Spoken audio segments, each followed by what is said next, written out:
ಓಂ ಶ್ರೀ ಗುರು ಬಸವಲಿಂಗಾಯ ನಮಃ. ಅಂದು ನೀನೆ, ಇಂದು ನೀನೆ, ಎಂದು ನೀನೆ ಕೇಳ ತಂದೆ, ನಿನ್ನ ಬೆಂಬಲವಿಡಿದು ಹಳೆ ಮಗಳಾನಯ್ಯ, ಅಂದು ಇಂದು ಎಂದು ನಿನ್ನ ನಂಬಿದ ಒಲವಿನ ಶಿಶುನಾನಯ್ಯ, ಒಂದಲ್ಲದೆ ಎರಡರಿಯನಯ್ಯ, ಎನ್ನ ತಂದೆ ಕೇಳ ಚೆನ್ನಮಲ್ಲಿಕಾರ್ಜುನ, ನಿನ್ನ ಎಂಜಲನುಂಬ ಹಳೆಯವಳಾನಯ್ಯ. ಅಕ್ಕನ ವಚನವನ್ನ ಮಲ್ಲಂಗಳದಲ್ಲಿ ನೆನೆಯುತ್ತಾ ಬಸವ ಅಂತಾರಾಷ್ಟ್ರೀಯ ತಿಳುವಳಿಕೆ ಮತ್ತು ಸಂಶೋಧನಾ ಕೇಂದ್ರ, ಪುಣೆಯ ವಚನ ಅಧ್ಯಯನ ವೇದಿಕೆ, ಸ್ವಾದಿಶರಣರ ಚಿಂತನಾ ಕೂಟ ಹಾಗೂ ಅಕ್ಕನ ಅರಿವು ಬಳಗದ ಸಂಯುಕ್ತ ಆಶ್ರಯದಲ್ಲಿ ಅರಿವೇ ಗುರು, ಆಚಾರವೇ ಲಿಂಗ, ಅನುಭಾವವೇ ಜಂಗಮ ಶರಣ ಮಾರ್ಗದ ತತ್ವ ಸಿದ್ಧಾಂತದಡಿಯ ವಿಶೇಷ ಉಪನ್ಯಾಸ ಕಾರ್ಯಕ್ರಮಕ್ಕೆ ಉಪಸ್ಥಿತರಿರುವ ಎಲ್ಲ ಶರಣು ಬಂಧುಗಳಿಗೆ ಶರಣು ಶರಣಾರ್ಥಿಗಳು. ಈ ಕಾರ್ಯಕ್ರಮದ ರೂವಾರಿಗಳು, ಮಾರ್ಗದರ್ಶಕರು, ಅಪ್ಪಟ ಬಸವಾಭಿಮಾನಿಗಳು ಆಗಿರುವ ಶರಣ ತತ್ವವನ್ನ ಮತ್ತು ಆಶಯಗಳನ್ನ ಗೂಗಲ್ ಮೀಟ್ ಮೂಲಕ ಹಾಗೂ ಆಫ್ಲೈನ್ ಉಪನ್ಯಾಸಗಳ ಮೂಲಕ ಸಹ ಜಗತ್ತಿನ ಮೂಲೆ ಮೂಲೆಗೆ ಕೊಂಡೊಯ್ತಾ ಸಾಹಿತ್ಯದ ರಚನೆಯ ಮೂಲಕ ಎಲ್ಲರಿಗೂ ಅನುಭವವನ್ನ ಉಣಬಡಿಸ್ತಾ ಇರುವಂತ ಡಾಕ್ಟರ್ ಶಶಿಕಾಂತ್ ಪಟ್ಟಣ್ ಸರ್ ಅವರಿಗೆ ವೇದಿಕೆಯ ಪರವಾಗಿ ಅನಂತ ಅನಂತ ಶರಣು ಶರಣಾರ್ಥಿಗಳು ಹಾಗೂ ಕಾರ್ಯಕ್ರಮಕ್ಕೆ ಸ್ವಾಗತ ಸುಸ್ವಾಗತ.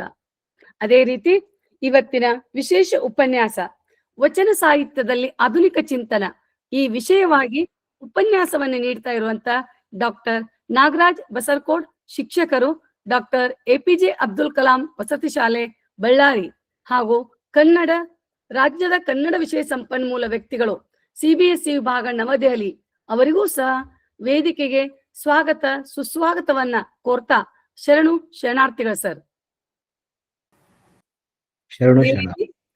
ವಚನ ಪ್ರಾರ್ಥನೆಯನ್ನ ಮಾಡಲಿರುವಂತ ಶರಣ ನಿಂಗಪ್ಪ ಶಾಗೋಟಿ ಹಾಗೂ ವಚನ ಮಂಗಳವನ್ನು ಮಾಡಲಿರುವಂತಹ ಶರಣೆ ಪ್ರೇಮಾದೇವಿ ಅಣ್ಣಿಗೇರಿ ಅವರಿಗೂ ಸಹ ಶರಣು ಶರಣಾರ್ಥಿಗಳನ್ನು ತಿಳಿಸ್ತಾ ವೇದಿಕೆಗೆ ಸ್ವಾಗತ ಸುಸ್ವಾಗತವನ್ನ ಕೋರ್ತಾ ಇದ್ದೀವಿ. ಅದೇ ರೀತಿ ಸದಾ ಎಲೆಮರೆಯ ಕಾಯಿಯಾಗಿ ಸಂಯೋಜಕರಾಗಿ ಕೆಲಸ ಮಾಡ್ತಿರುವಂತ ಸಹೋದರರಾದ ಶರಣ ರುದ್ರಮೂರ್ತಿ ಪ್ರಭು ಹಾಗೂ ಶರಣ ಕುಮಾರ್ ರಾಜನ್ ಸಹೋದರರಿಗೂ ಸಹ ಶರಣು ಶರಣಾರ್ಥಿಗಳನ್ನ ಹೇಳ್ತಾ ವೇದಿಕೆಗೆ ಸ್ವಾಗತವನ್ನ ಕೋರ್ತಾ ಇದ್ದೀವಿ. ಪ್ರಾರಂಭದಲ್ಲಿ ಶರಣ ನಿಂಗಪ್ಪ ಶಾಗೋಟಿ ಅವರು ವಚನ ಪ್ರಾರ್ಥನೆಯ ಮೂಲಕ ಕಾರ್ಯಕ್ರಮಕ್ಕೆ ಚಾಲನೆ ನೀಡಬೇಕು ಅಂತ ಕೇಳ್ಕೊಳ್ತಾ ಇದೀವಿ ಸರ್. ಓಂ ಶ್ರೀ ಗುರು ಬಸವಲಿಂಗಾಯ ನಮಃ. ಇವತ್ತು ಶರಣ ಜೇಡರ ದಾಶಿಮಯ್ಯನವರ ವಚನವನ್ನು ನಾನು ಹೇಳ್ತಾ ಇದ್ದೇನೆ.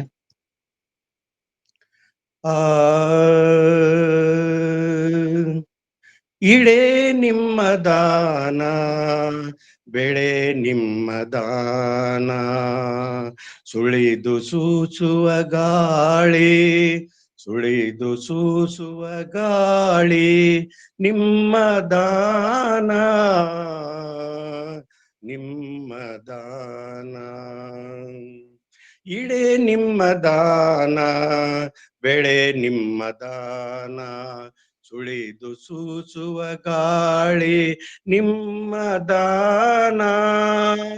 ಎತ್ತು ನಿಮ್ಮ ದಾನ, ಬಿತ್ತು ನಿಮ್ಮ ದಾನ, ಎತ್ತು ನಿಮ್ಮ ದಾನ, ಬಿತ್ತು ನಿಮ್ಮ ದಾನ, ಸುತ್ತಿ ಹರಿವ ಸಾಗರ ನಿಮ್ಮ ದಾನ, ಸುತ್ತಿ ಹರಿವ ಸಾಗರ ನಿಮ್ಮ ದಾನ. ಇಳೆ ನಿಮ್ಮ ದಾನ, ಬೆಳೆ ನಿಮ್ಮ ದಾನ, ಇಳೆ ನಿಮ್ಮ ದಾನ, ಬೆಳೆ ನಿಮ್ಮ ದಾನ. ನಿಮ್ಮ ದಾನವನುಂಡು, ನಿಮ್ಮ ದಾನವನುಂಡು, ಅನ್ಯರ ಹೊಗಳುವ ಕುನ್ನಿಗಳೇನೆಂಬೆ ರಾಮನಾಥ. ಇಳೆ ನಿಮ್ಮ ದಾನ, ಬೆಳೆ ನಿಮ್ಮ ದಾನ, ಸುಳಿದು ಸೂಸುವ ಗಾಳಿ, ಸುಳಿದು ಸೂಸುವ ಗಾಳಿ, ನಿಮ್ಮ ದಾನ, ನಿಮ್ಮ ದಾನ. ಎಲ್ಲರಿಗೂ ಶರಣ ಶರಣಾರ್ಥಿಗಳು. ಶರಣಾರ್ಥಿಗಳು ಸರ್. ಬಹಳ ಇಂಪಾಗಿ ವಚನ ಪ್ರಾರ್ಥನೆಯ ಮೂಲಕವಾಗಿ ಕಾರ್ಯಕ್ರಮಕ್ಕೆ ಚಾಲನೆ ನೀಡಿದಂತ ತಮಗೂ ಸಹ ಅನಂತ ಅನಂತ ಶರಣಾರ್ಥಿಗಳು ಹೇಳ್ತಾ ಈಗ ಇವತ್ತಿನ ಉಪನ್ಯಾಸಕರ ಪರಿಚಯವನ್ನು ಹೇಳಿಕೆ ನನಗೆ ಅತೀವ ಸಂತೋಷ ಅನಿಸ್ತಾ ಇದೆ. ಇವತ್ತಿನ ಒಂದು ವಿಷಯವಾಗಿರುವಂತಹ ವಚನ ಸಾಹಿತ್ಯದಲ್ಲಿ ಆಧುನಿಕ ಚಿಂತನೆ ಎಂಬ ವಿಷಯವನ್ನ ಉಪನ್ಯಾಸವನ್ನ ನೀಡ್ತಾ ಇರುವಂತ ಡಾಕ್ಟರ್ ನಾಗರಾಜ್ ಬಸರಕೋಟ್, ಶಿಕ್ಷಕರು, ಡಾಕ್ಟರ್ APJ ಅಬ್ದುಲ್ ಕಲಾಂ ವಸತಿ ಶಾಲೆ ಬಳ್ಳಾರಿ ಹಾಗೂ ರಾಜ್ಯ ಕನ್ನಡ ವಿಷಯ ಸಂಪನ್ಮೂಲ ವ್ಯಕ್ತಿಗಳು CBSE ವಿಭಾಗ ನವದೆಹಲಿ. ಅವರು ಮೂಲತಃ ಕಂಪ್ಲಿ ತಾಲೂಕಿನ ಸನಾಪುರ್ ಎನ್ನುವ ಗ್ರಾಮದವರು. ತಮ್ಮ ಪ್ರಾಥಮಿಕ ಶಿಕ್ಷಣವನ್ನ ಹುಟ್ಟೂರು ಹಾಗೂ ಪ್ರೌಢ ಶಿಕ್ಷಣವನ್ನ ಕಂಪ್ಲಿಯ ಸರ್ಕಾರಿ ಹೈಸ್ಕೂಲ್ ನಲ್ಲಿ ಮುಗಿಸಿದ್ದಾರೆ. ಬಡತನದಿಂದ ಸಾಕಷ್ಟು ಹೋಟೆಲು, ಬೇಕರಿ, ಹಾರ್ಡ್ವೇರ್ ಶಾಪ್ಗಳಲ್ಲಿ ಕೆಲಸ ಮಾಡ್ತಾ ಬಹಳ ಕಷ್ಟದಲ್ಲಿ ತಮ್ಮ ವಿದ್ಯಾಭ್ಯಾಸವನ್ನ ಮುಂದುವರಿಸಿದಂತ ನಾಗರಾಜ್ ಸರ್ ಅವರು ಕಾಲೇಜ್ ವಿದ್ಯಾಭ್ಯಾಸವನ್ನ ಹೊಸಪೇಟೆ ವಿಜಯನಗರ ಕಾಲೇಜಿನಲ್ಲಿ ಪೂರೈಸಿದ್ರು. ಚಿತ್ರದುರ್ಗದ ಬಾಪೂಜಿ ಕಾಲೇಜಿನಲ್ಲಿ BEd ಪದವಿಯನ್ನ ಪಡೆದು ಹಂಪಿಯ ಕನ್ನಡ ವಿಶ್ವವಿದ್ಯಾಲಯದಿಂದ MA ಮತ್ತು PhD ಪದವಿಯನ್ನ ಪಡೆದುಕೊಂಡಿದ್ದಾರೆ.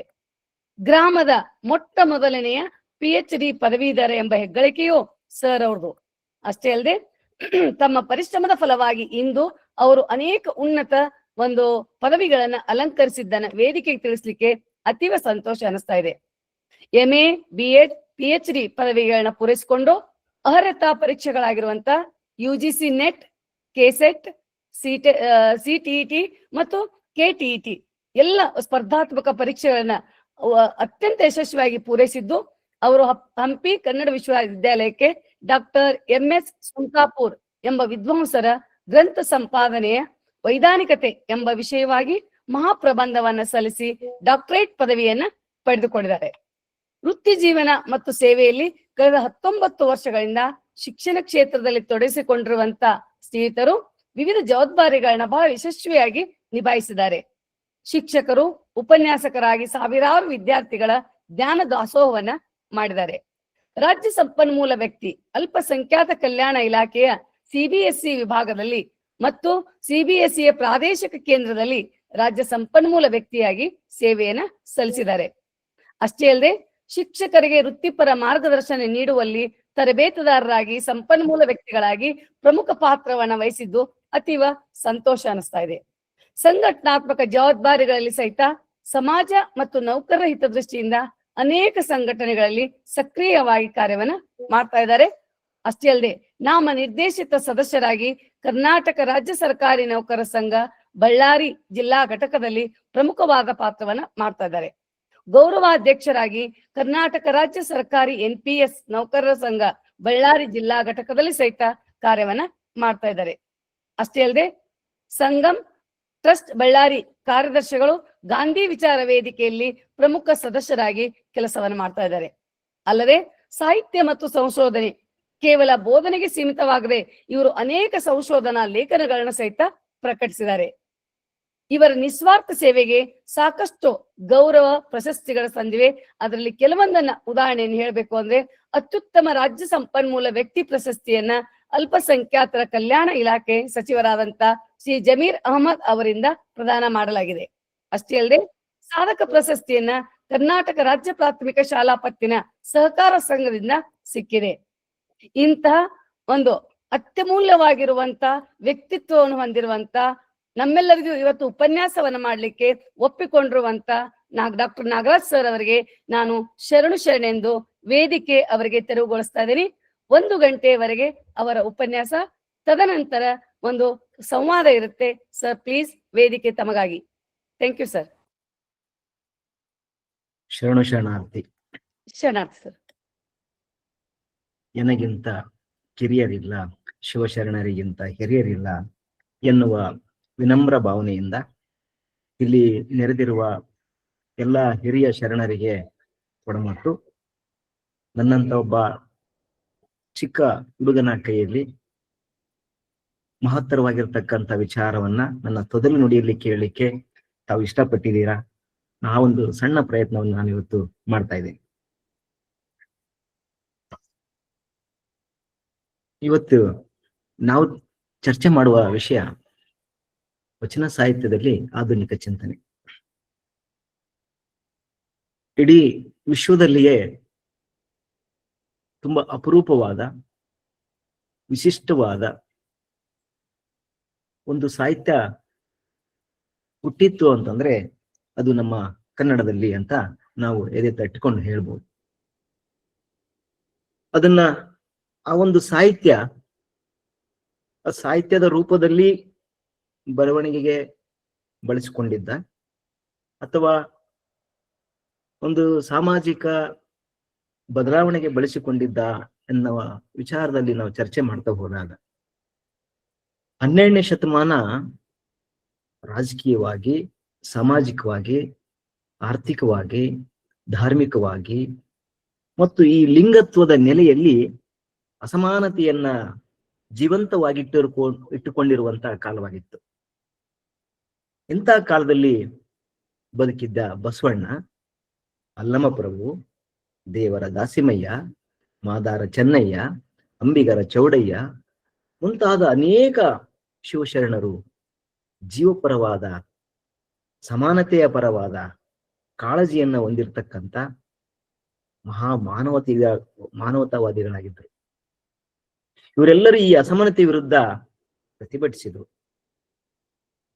ಶರಣರು ನಡೆ ನುಡಿ, ಸಮಾನತೆ, ಕಾಯಕ, ದಾಸೋಹ, ವೈಚಾರಿಕತೆ, ವೈಜ್ಞಾನಿಕ ಚಿಂತನೆ, ಅಂತರಂಗ ಮತ್ತು ಬಹಿರಂಗ ಶುದ್ಧಿ, ಮೌಢ್ಯ ನಿವಾರಣೆ, ಇನ್ನು ಅನೇಕ ವಿಷಯಗಳನ್ನ ತಲಸ್ಪರ್ಶಿಯಾಗಿ ಒಂದು ವಾಸ್ತವದ ನೆಲೆಗಟ್ಟಿನಲ್ಲಿ ಕಾರ್ಯರೂಪಕ್ಕೆ ತರುವ ಪ್ರಯತ್ನವನ್ನು ಮಾಡಿದರು. ಆ ಪ್ರಯತ್ನದ ಫಲವೇ ಈ ವಚನ ಸಾಹಿತ್ಯ.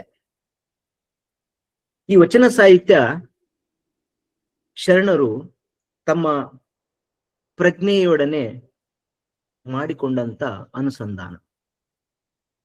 ಆ ಪ್ರಜ್ಞೆಯೊಡನೆ ಚಿಂತನೆ ಮಾಡುವಾಗ ಹುಟ್ಟಿಕೊಂಡಂತ ಅಮೂಲ್ಯವಾದಂತ ರತ್ನಗಳೇ ವಚನ.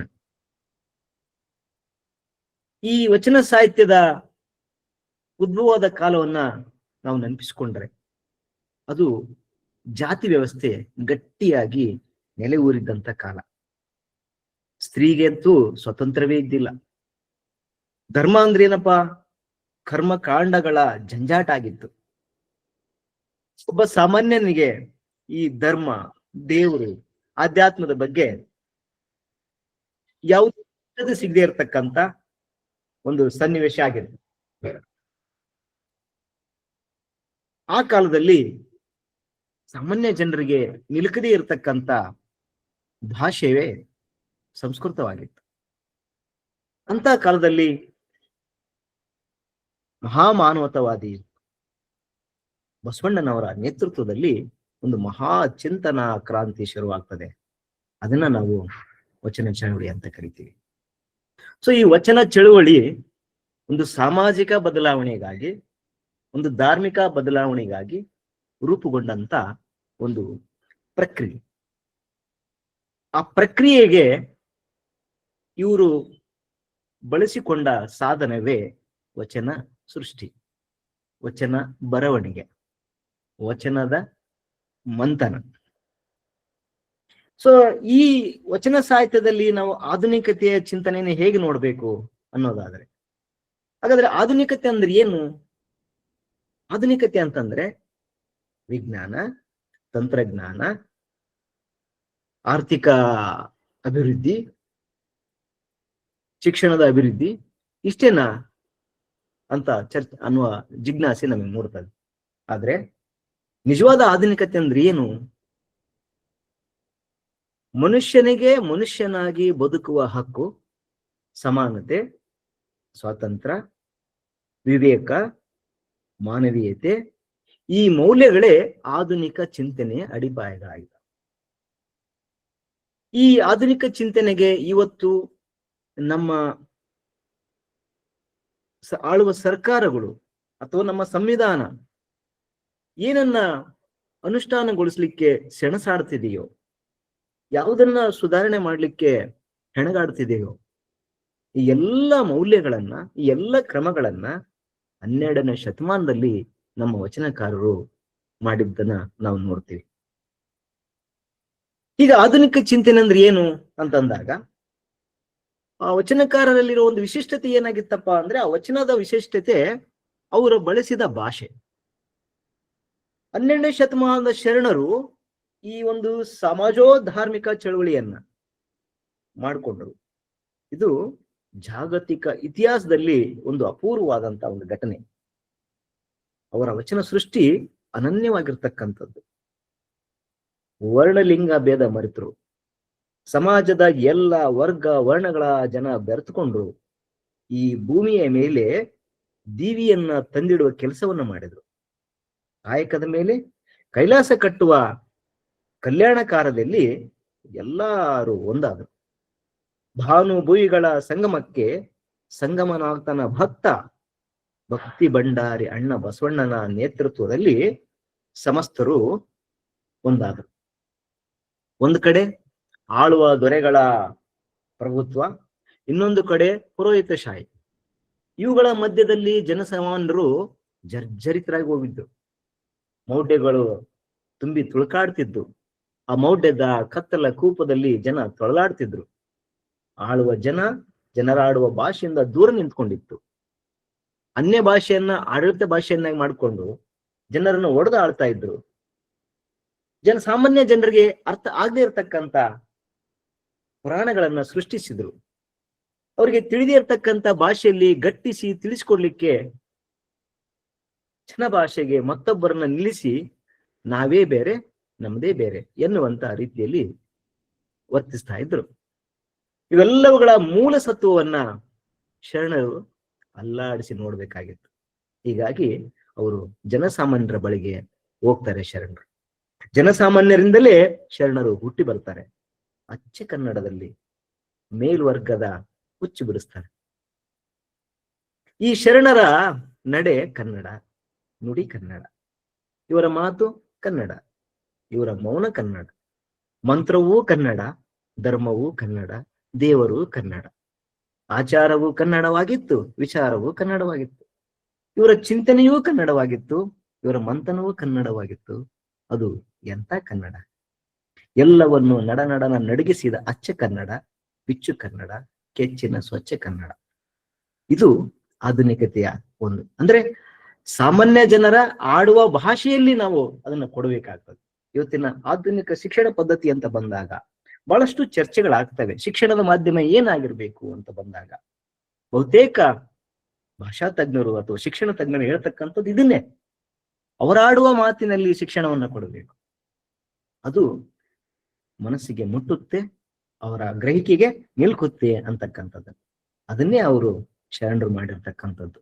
ಅಂದ್ರೆ ಇವತ್ತಿನ ನಾವು ಈಗಿನ ಕಾಲದಲ್ಲಿ ಕೂಡ ಮಾತೃಭಾಷೆ ಶಿಕ್ಷಣಕ್ಕೆ ಒತ್ತು ಕೊಡಬೇಕು ಅಂತಕ್ಕಂಥ ಚರ್ಚೆಗಳಾಗ್ತಾ ಇದೆ.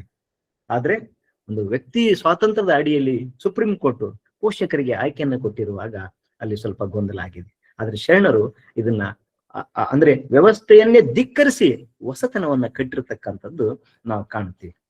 ಅದಕ್ಕೆ ಈ ಕನ್ನಡ ಅಭಿಮಾನವನ್ನ ನಗೆಯ ಮಾರಿ ತಂದೆಯ ಒಂದು ವಚನದಲ್ಲಿ ಹೇಗೆ ಹೇಳ್ತಾರೆ ನೋಡಿ. ಗುಬ್ಬಿಯ ಸಿಕ್ಕಿಸುವ ಕಳ್ಳನಂತೆ ವಾಗದ್ವೈತವ ಕಲಿತು ಸಂಸ್ಕೃತದ ಮಾತಿನ ಪಸರವ ಮುಂದಿಕ್ಕಿಕೊಂಡು ಮೀನಿನ ಬಾಯಲ್ಲಿ ಗಾಳವ ಹಾಕುವವನಂತೆ ಅದೇ ತರ ನೋಡಿ ಮಾತಿನ ಮರೆ ಆತುರ ವೈರಿ ಮಾರೇಶ್ವರ ಅಂತ ಹೇಳಿ ಆ ಸಂಸ್ಕೃತಕ್ಕೆ ಸರಿಯಾದ ರೀತಿಯಲ್ಲಿ ಪೂಜೆ ಮಾಡಿದ ರೀತಿಯಲ್ಲಿ ಬೈತಾನೆ. ಹೀಗೆ ಕನ್ನಡದ ನೆಲದಲ್ಲಿ ಕನ್ನಡಕ್ಕೆ ಪಟ್ಟ ಕಟ್ಟಿ ಪೂಜಿಸಿದವರೆಂದ್ರೆ ಶರಣರು. ಕನ್ನಡ ನಾಡು ತನ್ನ ಪ್ರಾಚೀನ ಸಾಹಿತ್ಯವನ್ನೊಮ್ಮೆ ಕಣ್ಣು ಬಿಟ್ಟು ಅವಲೋಕಿಸಿದರೆ ಅದು ತನ್ನದು ಅಂತ ಹೇಳ್ಕೊಳ್ತಕ್ಕಂಥದ್ದೇನಾದ್ರೂ ಕನ್ನಡ ಸಾಹಿತ್ಯಕ್ಕಿದ್ರೆ ಅದು ವಚನ ಅಂತ ನಾವು ಹೇಳ್ಬೋದು. ಈ ಸಾಹಿತ್ಯ ಸೃಷ್ಟಿ ವಚನಕಾರರ ಮುಖ್ಯ ಉದ್ದೇಶ ಆಗಿದ್ದಿಲ್ಲ. ಅವ್ರಿಗೆ ಏನ್ ಬೇಕಾಗಿತ್ತು? ಧಾರ್ಮಿಕ ಸಮಾನತೆ ಬೇಕಾಗಿತ್ತು, ರಾಜಕೀಯ ಸಮಾನತೆ ಬೇಕಾಗಿತ್ತು, ಸಾಮಾಜಿಕ ಸಮಾನತೆ ಬೇಕಾಗಿತ್ತು, ಸರ್ವರು ಸಮಾನರಾಗಿ ಬದುಕುವ ಸಮಭಾವದ ಜೀವನ ಬೇಕಾಗಿತ್ತು. ಇದು ಈ ಮಣ್ಣಲ್ಲಿ ಹುಟ್ಟಿದ ಪ್ರತಿ ಜೀವಿಯ ಜನ್ಮಸಿದ್ಧ ಹಕ್ಕು. ತಮ್ಮ ಹಕ್ಕು ಒತ್ತಾಯಕ್ಕೆ, ತಮ್ಮ ಅಂತರಂಗದ ಅಭಿವ್ಯಕ್ತಿಗೆ, ತಮ್ಮ ಅನುಭವದ ಅಭಿವ್ಯಕ್ತಿಗೆ, ತಾವು ಕಟ್ಟಬೇಕೆಂದಿರುವ ಕಲ್ಯಾಣದ ಕನಸಿಗೆ ಈ ಎಲ್ಲಕ್ಕೂ ಶಕ್ತಿಯನ್ನಾಗಿ ಅವರಿಗೆ ದೊರೆತಿದ್ದೇನಪ್ಪಾ ಅಂದ್ರೆ ವಚನ. ಈ ಎಲ್ಲಕ್ಕೂ ಅವರ ಕಣ್ಣೆದುರಿಗಿದ್ದ ಅವರ ಎರಡು ಕಣ್ಣುಗಳಂದ್ರೆ ವ್ಯಕ್ತಿ ಸ್ವಾತಂತ್ರ್ಯ, ಧಾರ್ಮಿಕ ಸ್ವಾತಂತ್ರ್ಯಕ್ಕೆ ಅಡ್ಡಿ ಬಂದ ರಾಜಸತ್ಯನ ಧಿಕ್ಕರಿಸ್ತಕ್ಕಂಥದ್ದು. ಈ ಶಿವಸ್ಸನ್ನ ಸ್ವೀಕರಿಸಿದ ಕೊಂಡಗುಳಿ ಕೇಶರಾಜ ಒಂದು ಕಣ್ಣಾದರೆ ವೈಜ್ಞಾನಿಕ ನೆಲೆಗಟ್ಟಿನ ಮೇಲೆ ಬಾಳಿ ಬದುಕಿ ವಚನಗಳನ್ನ ನಿರ್ಮಿಸಿ ಅವುಗಳನ್ನ ಶರಣರಿಗೆ ಬಳುವಳಿಯಾಗಿ ಕೊಟ್ಟ ಸುರಪುರದ ಮುದನೂರಿನ ಜೇಡರ ದಾಸ್ಯಮಯ್ಯ ಇನ್ನೊಂದು ಕಣ್ಣಾಗಿದ್ದ. ಶರಣರ ಭಕ್ತಿಯ ಶಕ್ತಿ ಅವರ ಮೂರನೇ ಕಣ್ಣಾಗಿ ಮೂಡಿ ಬಂದಿದ್ದವು ಈ ವಚನಗಳು. ಈ ವಚನಗಳನ್ನ ನಾವು ಹೇಗೆ ಆಧುನಿಕ ಜಗತ್ತಿಗೆ ನಾವು ಹೋಲಿಕೆ ಮಾಡಿ ನೋಡೋದಾದ್ರೆ ಅಲ್ಲಿ ಒಂದು ಡೆಮೊಕ್ರೆಟಿಕ್ ಆಗಿರ್ತಕ್ಕಂಥ ಮನೋಭಾವನ ಗುರುತಿಸ್ತೀವಿ. ಒಂದು ಪ್ರಜಾಸತ್ತಾತ್ಮಕವಾದಂತ ವಿಚಾರಗಳು ನಮ್ಮ ವಚನಗಳಲ್ಲಿ ಕಂಡು ಬರ್ತವೆ. ಇವತ್ತು ಸಂವಿಧಾನ ನಮಗೆ ಸುರಕ್ಷತೆಯನ್ನು ಕೊಡ್ಲಿಕ್ಕೆ, ನಮ್ಮನ್ನ ರಕ್ಷಣೆ ಮಾಡ್ಲಿಕ್ಕೆ ಮಾಡ್ಕೊಂಡಂತ ಬೇರೆ ಬೇರೆ ಕಾನೂನುಗಳು ಏನಿದಾವಲ್ಲ ಅವೆಲ್ಲವಕ್ಕೂ ಮೂಲ ತಳಹದಿ ವಚನಗಳೇ ಅಂದ್ರೆ ತಪ್ಪಾಗ್ಲಿಕ್ಕಿಲ್ಲ. ಅದಕ್ಕೆ ಈ ಬಸವಣ್ಣನವರ ಒಂದು ವಚನನೇ ಸಪ್ತ ವಿಚಾರಗಳನ್ನ ಹೇಳ್ತಾರೆ. ಕಳ ಬೇಡ, ಕೊಲೆ ಬೇಡ, ಉಸಿಯ ನುಡಿಯಲು ಬೇಡ, ಮುನಿಯೇ ಬೇಡ, ಅನ್ಯರಿಗೆ ಅಸಹ್ಯ ಪಡಬೇಡ, ತನ್ನ ಬಣ್ಣಿಸಬೇಡ, ಇದರ ಹಳಿಯಲು ಬೇಡ, ಇದೇ ಅಂತರಂಗ ಶುದ್ಧಿ, ಇದೇ ಬಹಿರಂಗ ಶುದ್ಧಿ, ನಮ್ಮ ಕೂಡಲ ಸಂಗಮ ದೇವನುಲಿಸುವ ಪರಿ ಅಂತಕ್ಕಂಥ ವಚನ ನಮ್ಮ ಸಂವಿಧಾನದ ಆಶಯಗಳನ್ನ ತನ್ನ ಒಡಲಲ್ಲಿ ಗಟ್ಟಿಯಾಗಿ ಇಟ್ಕೊಂಡಿದೆ. ಕೊಲಬೇಡ ಅಂತಕ್ಕಂಥದ್ದು ನಮ್ಮ BNS ಭಾರತೀಯ ನ್ಯಾಯತೆ ಸಮಿತಿಯ 21ನೇ ಕಲಮಿನಲ್ಲಿ ಪ್ರತಿಯೊಬ್ಬ ವ್ಯಕ್ತಿಯು ಜೀವಿಸುವ ಹಕ್ಕನ್ನು ಹೊಂದಿದ್ದಾನೆ, ಅವನನ್ನು ಯಾರು ಕೊಲ್ಲುವಂತಿಲ್ಲ, ಹಿಂಸಿಸುವಂತಿಲ್ಲ ಅಂತಕ್ಕಂಥದ್ದನ್ನ ಹೇಳ್ತದೆ ಆ ಕಲಂ. ಇವತ್ತು ಯಾರಾದ್ರೂ ಇನ್ನೊಬ್ಬರಿಗೆ ಹಿಂಸೆ ಮಾಡಿದ್ರೆ, ಕೊಲೆ ಮಾಡಿದ್ರೆ 21ನೇ ಆರ್ಟಿಕಲ್ ಪ್ರಕಾರ ಅವನನ್ನ ಶಿಕ್ಷೆಗೆ ಒಳಪಡಿಸ್ತಾರೆ. ಅದನ್ನೇ ನಮ್ಮ ಶರಣರು ಹೇಳಿದ್ದು ಕೊಲಬೇಡ ಅಂತಕ್ಕಂಥದ್ದು. ಕಳಬೇಡ ಅಂತಕ್ಕಂಥದ್ದು, ಕಳ್ಳತನ ಮಾಡೋದು ಕೂಡ ಇವತ್ತು ಅಪರಾಧ. ಆಸ್ತಿಯ ಹಕ್ಕು ಅಂದ್ರೆ ಕಾನೂನು ಬಾಹಿರವಾಗಿ ಯಾರ ಆಸ್ತಿಯನ್ನು ಕಬಳಿಸ್ಕೊಡುದು ಅಥವಾ ಕಳ್ಳತನ ಮಾಡಬಾರ್ದು ಅಂತಕ್ಕಂಥದ್ದು ಆರ್ಟಿಕಲ್ 300 ಬರ್ತಕ್ಕಂಥದ್ದು ಇದೆ. ಹಾಗೆ ಹುಸಿಯ ನುಡಿಯಲು ಬೇಡ ಅಂತಕ್ಕಂಥದ್ದು. ಈ ಹುಸಿಯ ನುಡಿ ಅಂದ್ರೆ ನ್ಯಾಯಾಲಯಗಳಲ್ಲಿ ನಾವು ಹೇಳ್ಬೇಕಾದ್ರೆ ಸತ್ಯವನ್ನೇ ನುಡಿಬೇಕಂತಕ್ಕಂಥ ನೀತಿ ಇದೆ. ಸುಳ್ಳು ಸಾಕ್ಷ್ಯ ನುಡಿಯವರಿಗೆ ಶಿಕ್ಷೆಯನ್ನು ವಿಧಿಸ್ತಕ್ಕಂಥದ್ದಿದೆ. ಹಾಗಾದ್ರೆ ಇವ್ರು ಹೇಳಿದ್ದು ಕೂಡ ಅದೇ ಸಂವಿಧಾನದ ವಿಧಿಗಳನ್ನೇ ಶರಣರು 12ನೇ ಶತಮಾನದಲ್ಲಿ ಹೇಳಿದ್ರು. ಸುಳ್ಳನ್ನ ಹೇಳಬಾರ್ದು, ಸುಳ್ಳು ಕೂಡ ಇವತ್ತು ಅಪರಾಧ ಆಗ್ತದೆ. ಅನ್ಯರಿಗೆ ಅಸಹ್ಯ ಪಡುವುದು, ಅನ್ಯರಿಗೆ ಅಸಹ್ಯ ಪಡುವುದಂತಂದ್ರೆ ಅವನ ಜಾತಿ, ಅವನ ಬಣ್ಣ ಅಥವಾ ಅವನ ಆಹಾರ ಅಥವಾ ಅವನ ವೃತ್ತಿಯನ್ನ ಅನುಸರಿಸಿಕೊಂಡು ಭೇದ ಭಾವ ಮಾಡ್ತಕ್ಕಂಥದ್ದು ಅನ್ಟಚಬಿಲಿಟಿ ಅಂತ ಕರಿತಿದ್ವಿ ನಾವು. ಅಸ್ಪೃಶ್ಯತೆಯನ್ನ ಮಾಡ್ತಾ ಇದ್ವಿ. ಅದನ್ನ ಮಾಡ್ತಕ್ಕಂಥದ್ದು ಆರ್ಟಿಕಲ್ 17 ಆರ್ಟಿಕಲ್ 17 ಒಳಗೆ ಹೇಳ್ತಾರೆ, if you are practising untouchability you are imprisoned ಅಂತ ಕರೀತಾರೆ. ಅಸನ್ಯರಿಗೆ ಅಸಹ್ಯ ಪಡ್ತಕ್ಕಂಥದ್ದು ಅದೇ. ಜಾತಿ ಧರ್ಮದ ಹೆಸರಲ್ಲಿ ದೂಷಿಸೋದು ಇವತ್ತು ಸಂವಿಧಾನದ ಬಾಹಿರ ಆಗಿರ್ತಕ್ಕಂಥದ್ದು. ಇನ್ನು ಇದೀರ ಹಳಿಯಲು ಬೇಡ ಅನ್ನೋದು 19ನೇ ವಿಧಿಯಲ್ಲಿ ಬರ್ತಕ್ಕಂಥ ವಾಕ್ ಸ್ವಾತಂತ್ರ್ಯ. ನಮಗೇನಿದೆ ಆ ಫ್ರೀಡಮ್ ಆಫ್ ಸ್ಪೀಚ್ ಅಂತ ಕರಿತೀವಲ್ಲ, ಆ ವಾಕ್ ಸ್ವಾತಂತ್ರ್ಯವನ್ನ ಶರಣರ ವಚನಗಳಲ್ಲಿ ನಾವು ಕಾಣ್ತೀವಿ. ನಮಗೆ ಮಾತನಾಡುವ ಹಕ್ಕಿದೆ, ಅದನ್ನ ಯಾರೂ ಕೂಡ ಕಸಿಯುವಂತಿಲ್ಲ. ನಮ್ಮ ಅಭಿಪ್ರಾಯನ ವ್ಯಕ್ತಪಡಿಸ್ಲಿಕ್ಕೆ ಅವಕಾಶ ಇದೆ, ಅದನ್ನ ಯಾರು ಕೂಡ ತಡೆಯುವಂತಿಲ್ಲ. ಆದ್ರೆ ದುರಂತ ಇವತ್ತಿನ ಸನ್ನಿವೇಶದಲ್ಲಿ ನಾವು ಅದನ್ನ ಕಷ್ಟ ಆಗ್ತದೆ. ಇವತ್ತು ಯಾವುದೇ ವಿಚಾರಗಳು ಮಾಡ್ತೀವಿ. ನಮ್ಮ ಶರಣರ ಬಹಳಷ್ಟು ವಿಚಾರ ನೋಡಿದ್ವಿ. ಶರಣ ಕಲಬುರ್ಗಿಯವರಿಗೆ ಆಗಿರ್ತಕ್ಕಂಥದ್ದು, ಸುರಪುರದ ಸತ್ಯಂಪೇಟೆ ಅವರಿಗೆ ಆಗಿರ್ತಕ್ಕಂಥ ಘಟನೆ ನೋಡಿದಾಗ ನಮಗೆ ಈ ಒಂದು ಸ್ವತಂತ್ರ ಇವತ್ತು ಮರೆಯಾಗ್ತದೇನೋ ಅಂತಕ್ಕಂಥದ್ದು. ಯಾಕಂದ್ರೆ ಇಲ್ಲಿ ರಾಜಕಾರಣದಲ್ಲಿ ಧರ್ಮವನ್ನ ಸೇರಿಸಿರೋದ್ರಿಂದ ಈ ರೀತಿಯ ಸ್ವಾತಂತ್ರ್ಯಕ್ಕೆ ಧಕ್ಕೆ ಬರ್ತದೆ ಅಂತಕ್ಕಂಥ ಭಯ ಕೂಡ ಆಗ್ತದೆ. ಇದರ ಹಳೆಯಲು ಬೇಡ ಅಂತಕ್ಕಂಥದ್ದನ್ನ ನಮ್ಗೆ ಇವತ್ತು ಸಿಗ್ತಾ ಇಲ್ಲ. ಹಾಗೆ ಇನ್ನೊಬ್ಬರ ಮಾನಹಾನಿ ಕೂಡ ಡಿಫೆಮೇಷನ್ ಮಾಡ್ತಕ್ಕಂಥದ್ದು ಕೂಡ ಇಲ್ಲ ನಮ್ಗೆ. ಇದು ಕೂಡ 51ನೇ ಮೂಲಭೂತ ಕರ್ತವ್ಯದಲ್ಲಿ ಬರ್ತದೆ. ಇನ್ನೊಬ್ಬರ ಯಾರನ್ನೂ ಕೂಡ ಮಾನಹಾನಿ ಮಾಡೋ ಹಾಗಿಲ್ಲ ಅಂತಕ್ಕಂಥದ್ದು. ಇದು ನಮ್ಮ ಆಧುನಿಕ ಚಿಂತನೆಗೆ ಶರಣರ ವಚನಗಳು ಹೇಗೆ ಅಡಿಪಾಯ ಆಗ್ತವೆ ಅನ್ನೋದನ್ನ ಇಲ್ಲಿ ನಾವು ಗಮನಿಸ್ಬೋದು. ಮತ್ತೆ ಅವರು ಇವತ್ತಿನ ನಮ್ಮ ಸಂವಿಧಾನ ಏನ್ ಹೇಳ್ತದೆ, ನಾವೆಲ್ಲರೂ ಭ್ರಾತೃತ್ವದಿಂದ ಬದುಕಬೇಕು ಅಂತಕ್ಕಂಥದ್ದು ಹೇಳಿ ಸಂವಿಧಾನದ ಪೀಠಿಕೆಯಲ್ಲಿ ನಾವು ಹೇಳ್ತೀವಿ, ಸಹೋದರರಾಗಿರ್ಬೇಕು ಅಂತಕ್ಕಂಥದ್ದು. ಅದಕ್ಕೆ ನಮ್ಮ ವಚನಗಳನ್ನು ಹೇಳಿದಾಗ ಇವನ ಆರವ ಎಂದೆಣಿಸಿದಿರಯ್ಯ, ಇವ ನಮ್ಮವ ಇವ ನಮ್ಮವನೆಂದೆಣಿಸಯ್ಯ, ಕೂಡಲ ಸಂಗಮ ದೇವ ನಿಮ್ಮ ಮನೆಯ ಮಗನೆಂದೆಣಿಸಯ್ಯ. ಎಂತ ವಿಶಾಲವಾದಂತ ಅರ್ಥವನ್ನ ಈ ವಚನ ನಮ್ಗೆ ಕಾಣುತ್ತದೆ. ಅಂದ್ರೆ ಸಮಾನತೆಯ ಸಂದೇಶವನ್ನ ಕಾಣುತ್ತದೆ. ಇವನ್ ಯಾರು ಅಂತಕ್ಕಂಥದ್ದು, ಅವನು ಯಾವುದೇ ಪ್ರದೇಶದವನಾಗಿರ್ಬೋದು, ಯಾವುದೇ ಭಾಷೆಯವನಾಗಿರ್ಬೋದು, ಯಾವುದೇ ಧರ್ಮದವನಾಗಿರ್ಬೋದು, ಯಾವುದೇ ಆಚಾರ ವಿಚಾರ ಯಾವುದೇ ಇರ್ಲಿ, ಅವನನ್ನು ಇನ್ನು ಬೇರೆ ನಮ್ಮ ಈ ಒಂದು ಬಹುತ್ವದ ಭಾರತಕ್ಕೆ ಈ ವಚನ ಅದ್ಭುತವಾದಂತ ಉದಾಹರಣೆ ನಮಗೆ ಇವತ್ತು ಏನು ಕುಮ್ಮಗಲಭೆಗಳಿಗೆ ಈಡಾಗ್ತಕ್ಕಂಥ ಪ್ರದೇಶಗಳನ್ನ ನಾವು ನೋಡ್ತಾ ಇದ್ವಿ. ನೀನು ನಮ್ಮವನಲ್ಲ, ನೀನು ನಮ್ಮವನಲ್ಲ ಅಂತಕ್ಕಂಥದ್ದಕ್ಕೆ ನಮ್ಮ ಬೇರೆ ದೇಶಗಳಿಗೆ ಹೋಲಿಕೆ ಮಾಡಿದಾಗ ನಮ್ದು ಬಹು ಸಂಸ್ಕೃತಿಯ ದೇಶ, ಬಹುಧರ್ಮಗಳಿರ್ತಕ್ಕಂಥ ರಾಷ್ಟ್ರ. ಇಲ್ಲಿ ಈ ವಚನಗಳೇ ಬಹಳ ಮುಖ್ಯ ನಮಗೆ. ಅದನ್ನ ಕಟ್ಕೊಂಡು ಅಂದ್ರೆ ಎಲ್ಲರೂ ಒಟ್ಟಿಗೆ ಬದುಕಲಿಕ್ಕೆ ಅವಕಾಶ ಮಾಡ್ಬೇಕಂತಂದ್ರೆ ಅವರಿಗೆ ಈ ವಚನದ ಸಾರಾಂಶ ಅವರ ಬದುಕಿನಲ್ಲಿ ಅಳವಡಿಸ್ಕೊಂಡಾಗ ಸಾಧ್ಯ ಆಗ್ತದೆ. ಇವನು ನಮ್ಮವನು ಅಂತಕ್ಕಂಥ ಭಾವನೆ ಬರಬೇಕು ಅನ್ನೋದು. ಹಾಗೆ ದೈವತ್ವದ ಭಾವನೆ ಕೂಡ ನಾವು ನೋಡ್ತೀವಿ. ಕೊನೆಯ ಬಸವಣ್ಣವರು ದೇವ್ರನ್ನ ಪಡಿಸ್ತಾರೆ, ನನ್ನನ್ನು ನಿನ್ನ ಮನೆಯ ಮಗನಂತೆ ಕಾಣು ಅಂತ ಹೇಳ್ತಾರಲ್ಲ, ಇದು ನಮಗೆ ವಿಶಿಷ್ಟವಾಗಿ ಕಂಡು ಬರ್ತಕ್ಕಂಥದ್ದು. ಅಂದ್ರೆ ನಮ್ಮ ಭಾರತ ಸಂವಿಧಾನ ಸಾರ್ತಕ್ಕಂಥ ಈ ಭ್ರಾತೃತ್ವ ಆಗಿರ್ಬೋದು, ಸಮಾನತೆಗಳಾಗಿರ್ಬೋದು, ಎಲ್ಲ ಮೌಲ್ಯಗಳನ್ನ ಬಸವಣ್ಣವರು ಅವತ್ತೇ ಅವರ ವಚನಗಳ ಮೂಲಕ ಮಾಡಿರ್ತಕ್ಕಂಥ ನಾವು ಗುರುತಿಸ್ತೀವಿ. ಇದು ಒಂದು ಅಸ್ಪೃಶ್ಯತೆ, ವರ್ಗಭೇದ ತುಂಬಿರ್ತಕ್ಕಂಥ ಕಾಲದಲ್ಲಿ ಈ ವಚನಗಳು ಎಲ್ಲರನ್ನ ಒಂದುಗೂಡಿಸ್ತಕ್ಕಂಥ ಒಂದು ದೊಡ್ಡ ಶಕ್ತಿಯಾಗಿ ಬಂದಿತ್ತು. ಇವತ್ತು ನಾವು 21ನೇ ಶತಮಾನದಲ್ಲಿ ಇದ್ದಾಗಿ ಕೂಡ ನಾವು ಅದನ್ನ ಸಾಧಿಸ್ಲಿಕ್ಕೆ ಹೆಣಗಾಡ್ತಾ ಇದ್ದೀವಿ, ಒದ್ದಾಡ್ತಾ ಇದ್ದೀವಿ. ಅದಕ್ಕೆ ಕಾನೂನು ತಂದಾಗಿ ಕೂಡ ಇವತ್ತು ನಾವು ಅದನ್ನ ಈಡೇರಿಸ್ಕೊಳ್ಳುವಲ್ಲಿ ಸೋತು ಹೋಗಿದ್ದೀವಿ ಅಂತಕ್ಕಂಥದ್ದನ್ನ ನಾ ಇಲ್ಲಿ ಗಮನಿಸ್ತೀನಿ.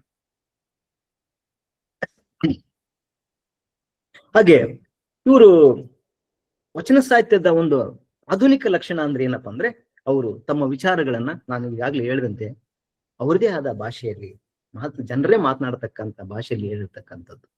ಅದಕ್ಕೆ ಹಾಗೆ ಯಾರು ಈ ಸಂಸ್ಕೃತ ಭೂಯಿಷ್ಠವಾಗಿರ್ತಕ್ಕಂಥ ವೇದಗಳು, ಆಗಮಗಳು, ಶಾಸ್ತ್ರಗಳನ್ನ ಓದ್ತಾ ಇದ್ದಿಲ್ವೋ, ಓದ್ಲಿಕ್ಕೆ ಬರ್ತಾ ಇದ್ದಿಲ್ವೋ, ಅವರನ್ನ ಅವರು ಕ್ಷುಲ್ಲಕವಾಗಿ ಕಾಣ್ತಾ ಇದ್ರು. ಅದಕ್ಕೆ ಶರಣರು ಅವರ ಮನಸ್ಸಿನ ದುಗುಡವನ್ನ ತಳ ಸಮುದಾಯದಗಳು ಅಥವಾ ಅಕ್ಷರ ಬಾರದೇ ಇರ್ತಕ್ಕಂಥ ಅವರಿಗೆ ಸಾಂತ್ವನವನ್ನ ಹೇಳಲಿಕ್ಕೆ, ಅವರಿಗೆ ಧೈರ್ಯವನ್ನು ತುಂಬಲಿಕ್ಕೆ ಬರೆದಂತ ವಚನಗಳು.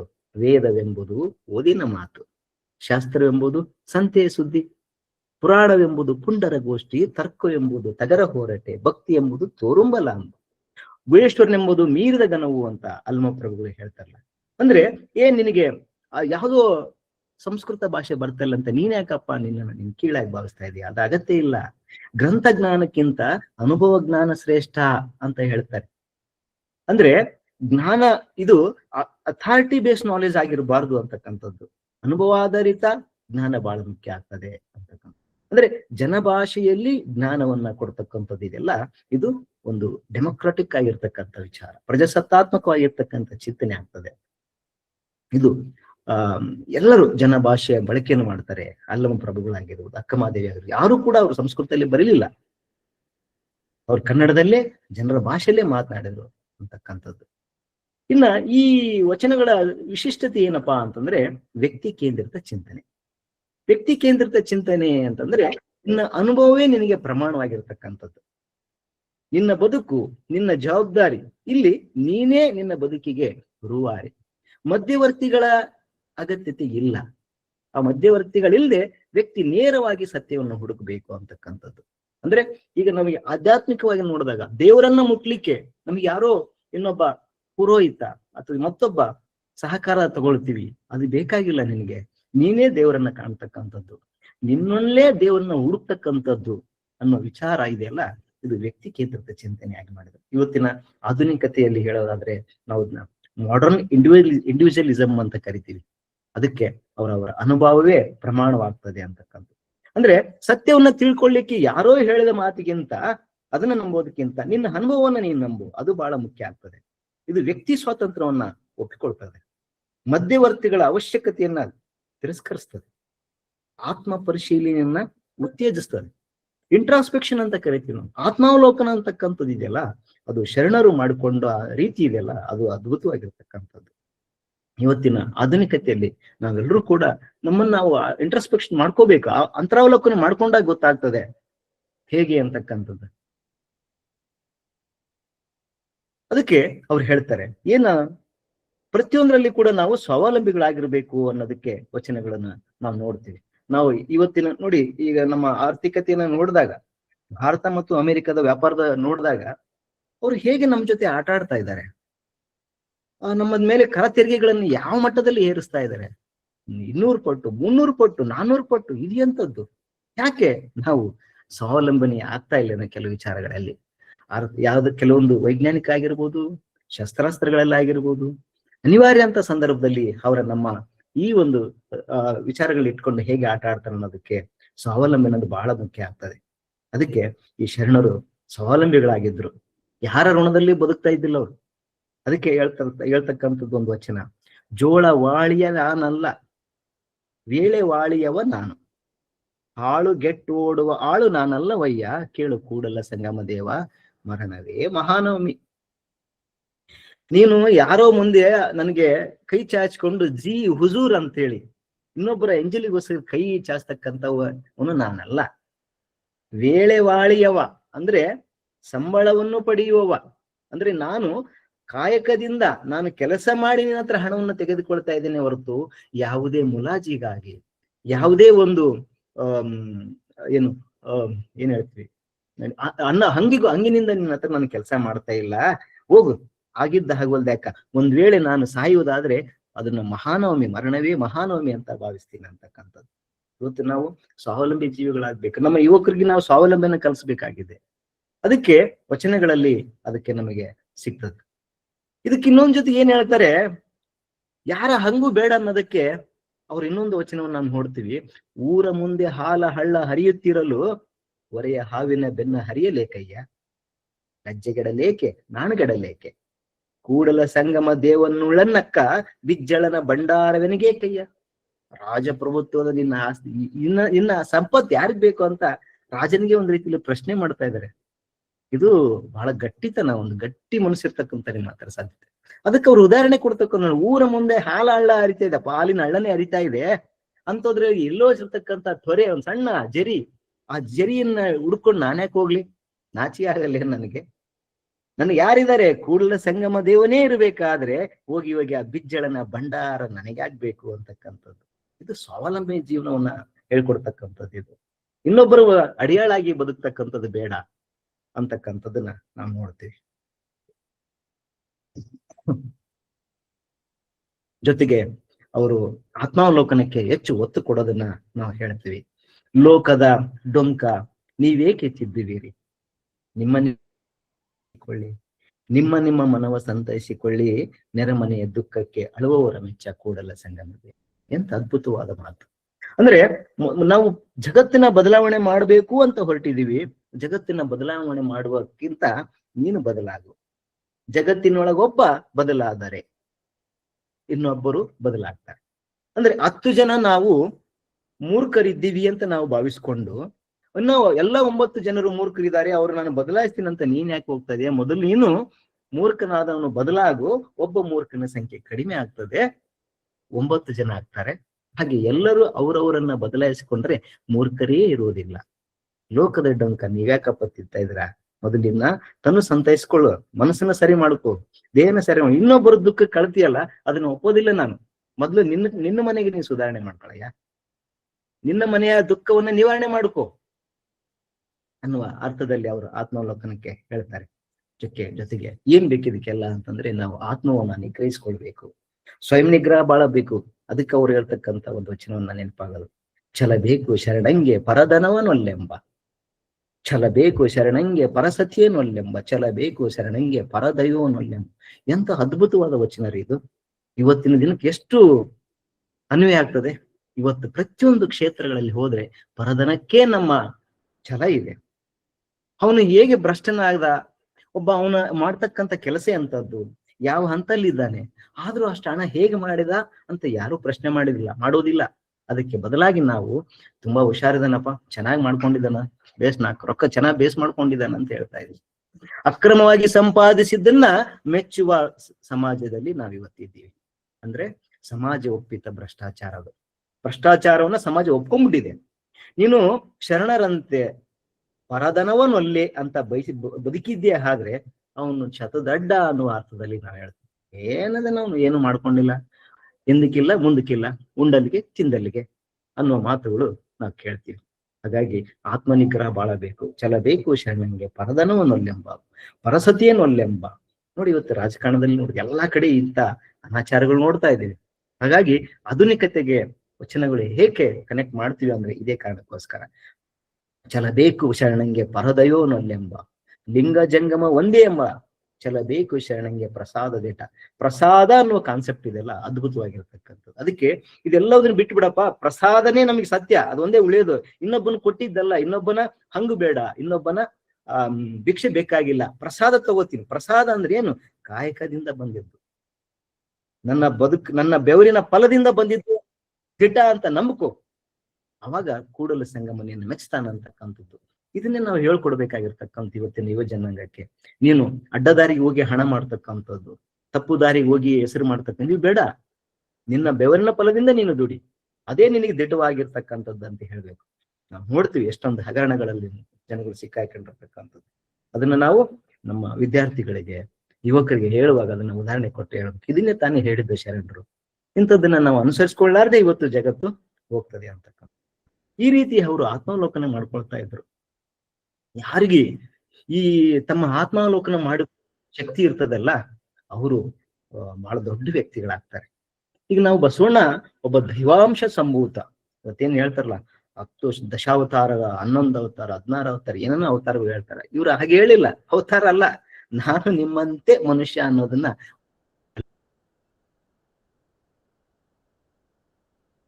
ಅವರು ಕೂಡ ಮನಸ್ಸು ಚಂಚಲ ಆಗ್ತಿತ್ತು.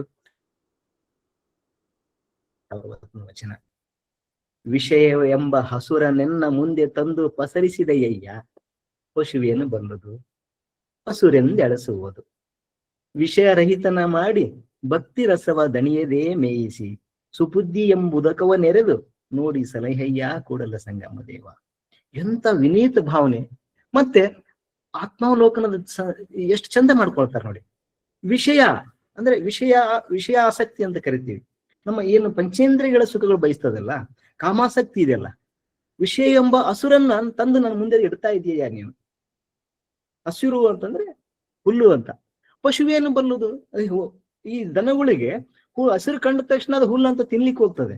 ಹಂಗೆ ಈ ಪಶುತ್ವ ಇದೆ ನಮ್ಮಲ್ಲಿ ಕೂಡ, ಮನುಷ್ಯನಲ್ಲಿ ಕೂಡ ಪಶುತ್ವ ಇರ್ತದೆ. ಹಾಗಾಗಿ ನೀನ್ ತಂದು ವಿಷಯ ಅಂತ ಹಸಿರನ್ನ ನನ್ನ ಮುಂದೆ ತಂದಿಟ್ರೆ ನಾನು ಏನ್ ಮಾಡ್ತೀನಿ? ಪಶುವ. ಅದನ್ನ ಬಿಟ್ಟು ಬಿಡು, ಭಕ್ತಿ ರಸವನ್ನ ದಣಿಯೇ ಮೇಯಿಸು, ನನಗೆ ತಿನ್ನಿಸು ಅಂತಕ್ಕಂಥದ್ದು.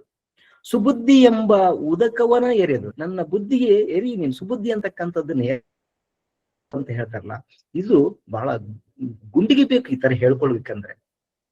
ನನ್ನ ಮನಸ್ಸು ಕೂಡ ಹಿಂಗೈತಂತ ಯಾರು ಹೇಳ್ತಾರೆ? ಹೇಳೋದಿಲ್ಲ. ಅದಕ್ಕೆ ಇನ್ನೂ ಒಂದು ವಚನ ನೋಡೋದಾದ್ರೆ, ಅಂದಣವನೇರದ ಸೊಣಗನಂತೆ ಕಂಡೊಡೆ ಬಿಡೋದು ಮುನ್ನಿನ ಸ್ವಭಾವಂ. ಎಂತ ಅದ್ಭುತ ಅದು ಉಪಮೆ ಕೊಡ್ತಾರೆ ಅಲ್ಲಿ. ಅಂದಣ ಪಲ್ಲಕ್ಕಿ ನೀರಿರ್ತಕ್ಕಂತ ಒಂದು ನಾಯಿಯಂತೆ, ಪಲ್ಲಕ್ಕಿ ಒಳಗೆ ಕರ್ಕೊಂಡು ಹೋಗ್ತಕ್ಕಂಥ ನಾಯಿ, ಅದನ್ನ ಪಂಚಾಮೃತ ಅಭಿಷೇಕನ ಮಾಡಿ, ಅದು ಪೂಜೆ ಪುನಸ್ಕಾರ ಮಾಡಿ ಮೆರವಣಿಗೆ ಮಾಡ್ತಿರ್ಬೇಕಾದ್ರೆ ತಕ್ಷಣ ಅಲ್ಲಿ ರಸ್ತೆಯ ಬದಿಯಲ್ಲಿ ಬಿದ್ದಿರ್ತಕ್ಕಂಥ ಒಂದು ಎಲುಬಿನ ತುಂಡನ್ನ ಕಂಡ ತಕ್ಷಣ ಅದು ಪಲ್ಲಕ್ಕಿಯಿಂದ ಜಿಗಿದು ಹೋಗ್ಬಿಡ್ತದೆ. ಅಂದಣವನೇರಿದ ಸೊಣಗ, ಅದು ಎಲ್ಲಿದ್ದೀನಿ ಅನ್ನೋದೇ ಮರ್ತೋಗ್ಬಿಡ್ತದ ಅದು. ಯಾಕೆ? ಕಂಡೊಡೆ ಬಿಡೋದು ಮುನ್ನಿನ ಸ್ವಭಾವವನ್ನು. ತನ್ನ ಸಹಜ ಸ್ವಭಾವ ಏನದು? ಎಲುಬು ಕಂಡ ತಕ್ಷಣ ಓಡೋದು. ಮನುಷ್ಯ ನಾನು ಹಂಗೆ ಆಗ್ಬಿಟ್ಟಿದ್ದೀನಿ. ಸುಡು ಈ ಮನವೊಂದು ವಿಷಯಕ್ಕೆ ಹರಿಯುವುದು. ಎಷ್ಟು ಅದ್ಭುತವಾಗಿ ತಮ್ಮ ಮನಸ್ಸನ್ನ ಅವರು ಆತ್ಮಾವಲೋಕನಕ್ಕೆ ಒಳಪಡಿಸ್ಕೊಳ್ತಾರೆ. ಮತ್ತೆ ಮತ್ತೆ ನನ್ನ ಮನಸ್ಸು ಚಂಚಲ ಆಗ್ತದೆ, ಅದು ಬೇಕು ಅನಿಸ್ತಾ ಇದೆ ನೋಡಿ. ಇದು ಆತ್ಮ ನಿಗ್ರಹ. ಇದನ್ನ ನಾವು ಮಾಡ್ಕೊಳ್ಳೇಬೇಕಾಗ್ತದೆ. ಇದು ಬೇರೆಯವ್ರು ಹೇಳಿದ್ರೆ ನಮ್ಗೆ ಅರ್ಥ ಆಗೋದಿಲ್ಲ. ನನ್ನನ್ನು ನಾನು ನೋಡ್ಕೊಳ್ಳೋದು, ನಾನು ಏನಿದ್ದೀನಿ, ನಾನು ಏನ್ ತಪ್ಪು ಮಾಡ್ತಾ ಇದೀನಿ ಅನ್ನೋದಕ್ಕೆ ಇಂಥ ಒಂದು ವಚನ ಅದ್ಭುತವಾಗಿ ನಮ್ಗೆ ದಾರಿ ತೋರಿಸ್ತದೆ. ಸುಡು ಮನವಿದು ವಿಷಯಕ್ಕೆ ಹರಿಯುವುದು. ಮುರುಡ, ನಿಮ್ಮನ್ನು ಅನುದಿನ ನೆನೆಯಲಿ ಅದು, ನಿಮ್ಮ ಸ್ಮರಣೆ ಮಾಡ್ಲಿಕ್ಕೆ ಬಿಡ್ತಾ ಇಲ್ಲ ಇದು. ಮತ್ತೆ ಅಲ್ಲಿಗೆ ಹೋಗುತ್ತೆ ನನ್ನ ಮನಸ್ಸು. ಎನ್ನೊಡೆಯ ಕೂಡಲ ಸಂಗಮ ದೇವ ಅಂತ ಎಷ್ಟು ಸರೆಂಡರ್ ಆಗಿ ಭಗವಂತನಲ್ಲಿ ಕೇಳ್ಕೊಂಡಿ ಅಂದ್ರೆ ಅವ್ರಿಗೆ ಶರಣಾಗ್ತಾ ಇದ್ದಾರೆ. ಆ ಶಿವನಿಗೆ ಶರಣಾಗುವ ರೀತಿ ಇದೆಲ್ಲ, ತನ್ನ ಮನಸ್ಸಿನಲ್ಲಿ ಇರ್ತಕ್ಕಂಥ ಗೊಂದಲಗಳು ಮತ್ತೆ ಪಶ್ಚಾತ್ತಾಪವನ್ನು ಹೇಳ್ಕೊಳ್ಳೋ ರೀತಿ ಇದೆಯಲ್ಲ, ಇದು ಪ್ರತಿಯೊಬ್ಬರು ಮಾಡ್ಕೊಳ್ಳೇಬೇಕಾಗಿರ್ತಕ್ಕಂಥದ್ದು. ಅದ್ಭುತ.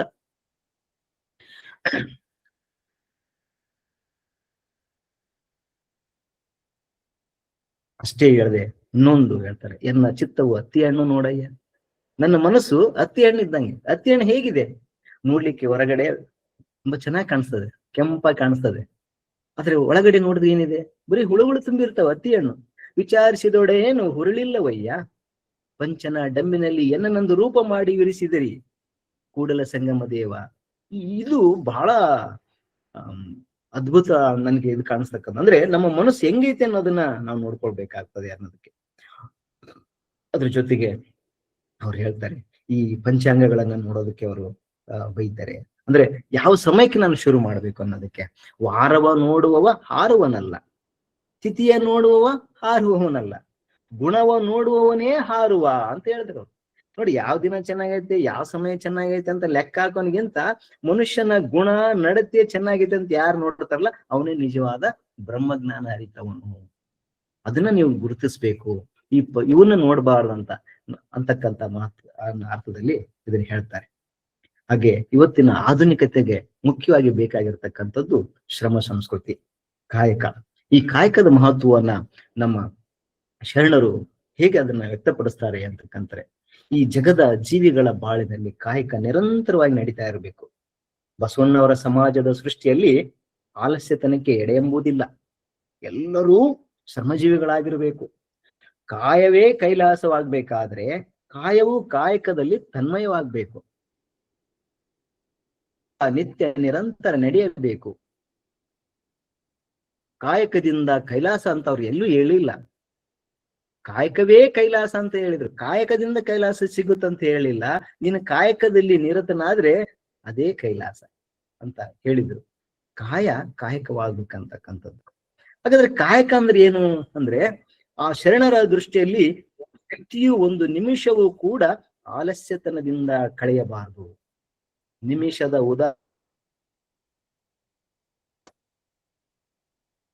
ಎಲ್ಲ ಅವಸ್ಥೆಗಳಲ್ಲಿ ಕೂಡ ಕಾಯಕ ನಡಲೇಬೇಕು. ಅರಸನಿರ್ಲಿ, ಆಳಿರ್ಲಿ,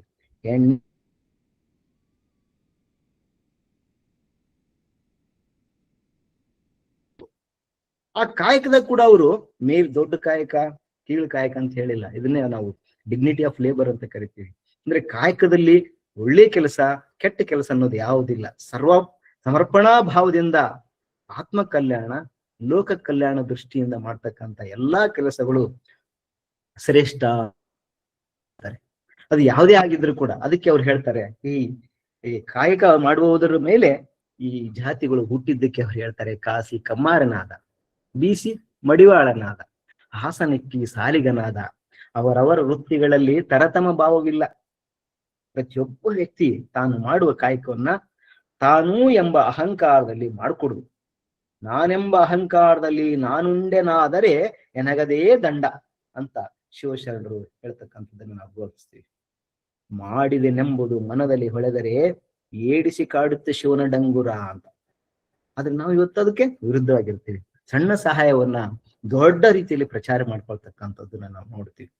ಮಾಡೋ ವ್ಯಕ್ತಿ ನಾನು ಅನ್ನುವ ಅಹಂಕಾರವನ್ನ ಅಳಿಬೇಕು. ಸಮರ್ಪಣಾ ಭಾವನೆಯಿಂದ ತನ್ನ ಪಾಲಿಗೆ ಬಂದಂತ ಕರ್ತವ್ಯವನ್ನು ಮಾಡ್ಬೇಕು. ಆ ಕರ್ತವ್ಯದಲ್ಲಿ, ಕರ್ಮದಲ್ಲಿ ಮೇಲು ಕೀಳು ಅನ್ನೋದನ್ನ ನೋಡಬಾರ್ದು. ಜೊತೆಗೆ ಫಲಾಪೇಕ್ಷೆಯನ್ನು ಇಟ್ಟುಕೊಳ್ಳದೆ ಪರಮಾತ್ಮನ ಸೇವೆ ಅಂತ ಮಾಡ್ಬೇಕು. ಸಮಾಜದ ಕರ್ತವ್ಯ ನಿರತನಾಗ್ಬೇಕು ಅನ್ನೋ ಭಾವನೆಯನ್ನ ಇಲ್ಲಿ ಹೇಳ್ತಾರೆ. ಅದು ಮನುಷ್ಯನ ಸಹಜ ವ್ಯಾಪಾರ. ಇಕ್ಕದೆ ಯಾವ ವ್ಯಕ್ತಿಯು ನಿಮಿಷ ಸಹ ನಿಲ್ಲಲಾರನು. ಕಾಯ, ವಾಚ, ಮನಸ ನಡೆಯುವ ವ್ಯಾಪಾರವೆಲ್ಲ ತನುವಿನ ಕ್ರಿಯೆಯಾಗದೆ ಲಿಂಗದ ಕ್ರಿಯೆಯಾಗಬೇಕು. ದೇಹ ಆಗ ದೇವಾಲಯವಾಗ್ತದೆ. ಅಂಗಕ್ರಿಯೆ ಲಿಂಗಕ್ರಿಯೆ ಆಗುತ್ತದೆ. ಹೀಗೆ ಕರ್ತವ್ಯ ಕರ್ಮವನ್ನು ಮಾಡಿದರೆ ಆ ವ್ಯಕ್ತಿಯ ಯೋಗಕ್ಷೇಮವನ್ನ ನೋಡಿಕೊಳ್ಳುವ ಸಮಷ್ಟಿ ಬೇರೊಂದುಂಟೆ. ಸಮರ್ಪಣಾ ಭಾವದಿಂದ ಸಮಷ್ಟಿಗಾಗಿ ತನ್ಮಯನಾಗಿ ದುಡಿಯಬೇಕೆಂಬುದು ಶರಣರ ಸಂದೇಶ ಕೊಟ್ಟರು. ವ್ಯಕ್ತಿ ಸಮಷ್ಟಿಯಲ್ಲಿ ಕಾಯಕ ಎನ್ನುವುದು ಕೇವಲ ಬದುಕಲಿಕ್ಕಾಗಿ ಮಾಡುವ ಕೆಲಸವಲ್ಲ, ಅದು ದೈವತ್ವ ಎಂಬುದು ಅವರ ಮೂಲ ತತ್ವ. ಅಂದ್ರೆ ನಾವು ಮಾಡುವ ಕೆಲಸದಲ್ಲಿ ಅದಕ್ಕೆ ಎಷ್ಟು ಎಕ್ಸಾಂಪಲ್ ಅಂತಂದ್ರೆ, ನಮ್ಮ ಜಪಾನನ್ನ ನಾವು ಜಪಾನನ್ನ ನಾವು ಗಮನಿಸಬಹುದು. 2ನೇ ಮಹಾಯುದ್ಧ ಆದಂತ ಸಂದರ್ಭದಲ್ಲಿ ಹೇಗೆ ಬಹುತೇಕ ನಗರಗಳು ಸುಟ್ಟು ಹೋದಂತ ಸಂದರ್ಭದಲ್ಲಿ ಅವರು ಮತ್ತೆ ಫಿನಿಕ್ಸ್ ತರ ಎದ್ದೇಳಿ ಬರ್ಬೇಕಾಗಿತ್ತು. ಅದಕ್ಕೆ ಅವ್ರು ಕಂಡ್ಕೊಂಡಿರ್ತಕ್ಕಂಥ ಅಂದ್ರೆ ಈ ಕಾಯಕದಲ್ಲಿ ದೈವತ್ವವನ್ನು ಕಾಣೋದು.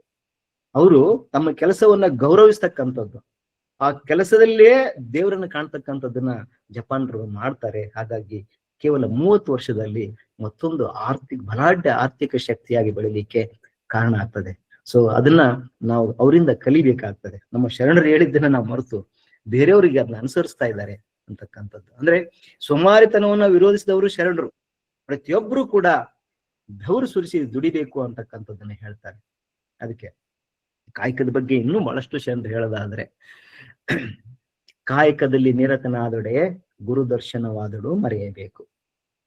ಇದಕ್ಕೆ ಮಾರೆ ಹೇಳ್ತಕ್ಕಂಥ ಮಾತು. ತುಂಬಾ ಶರಣರು ಎಷ್ಟೋ ಸಲ ಕೆಲಸದಲ್ಲಿ ಮಗ್ನರಾಗಿರ್ತಿದ್ರು.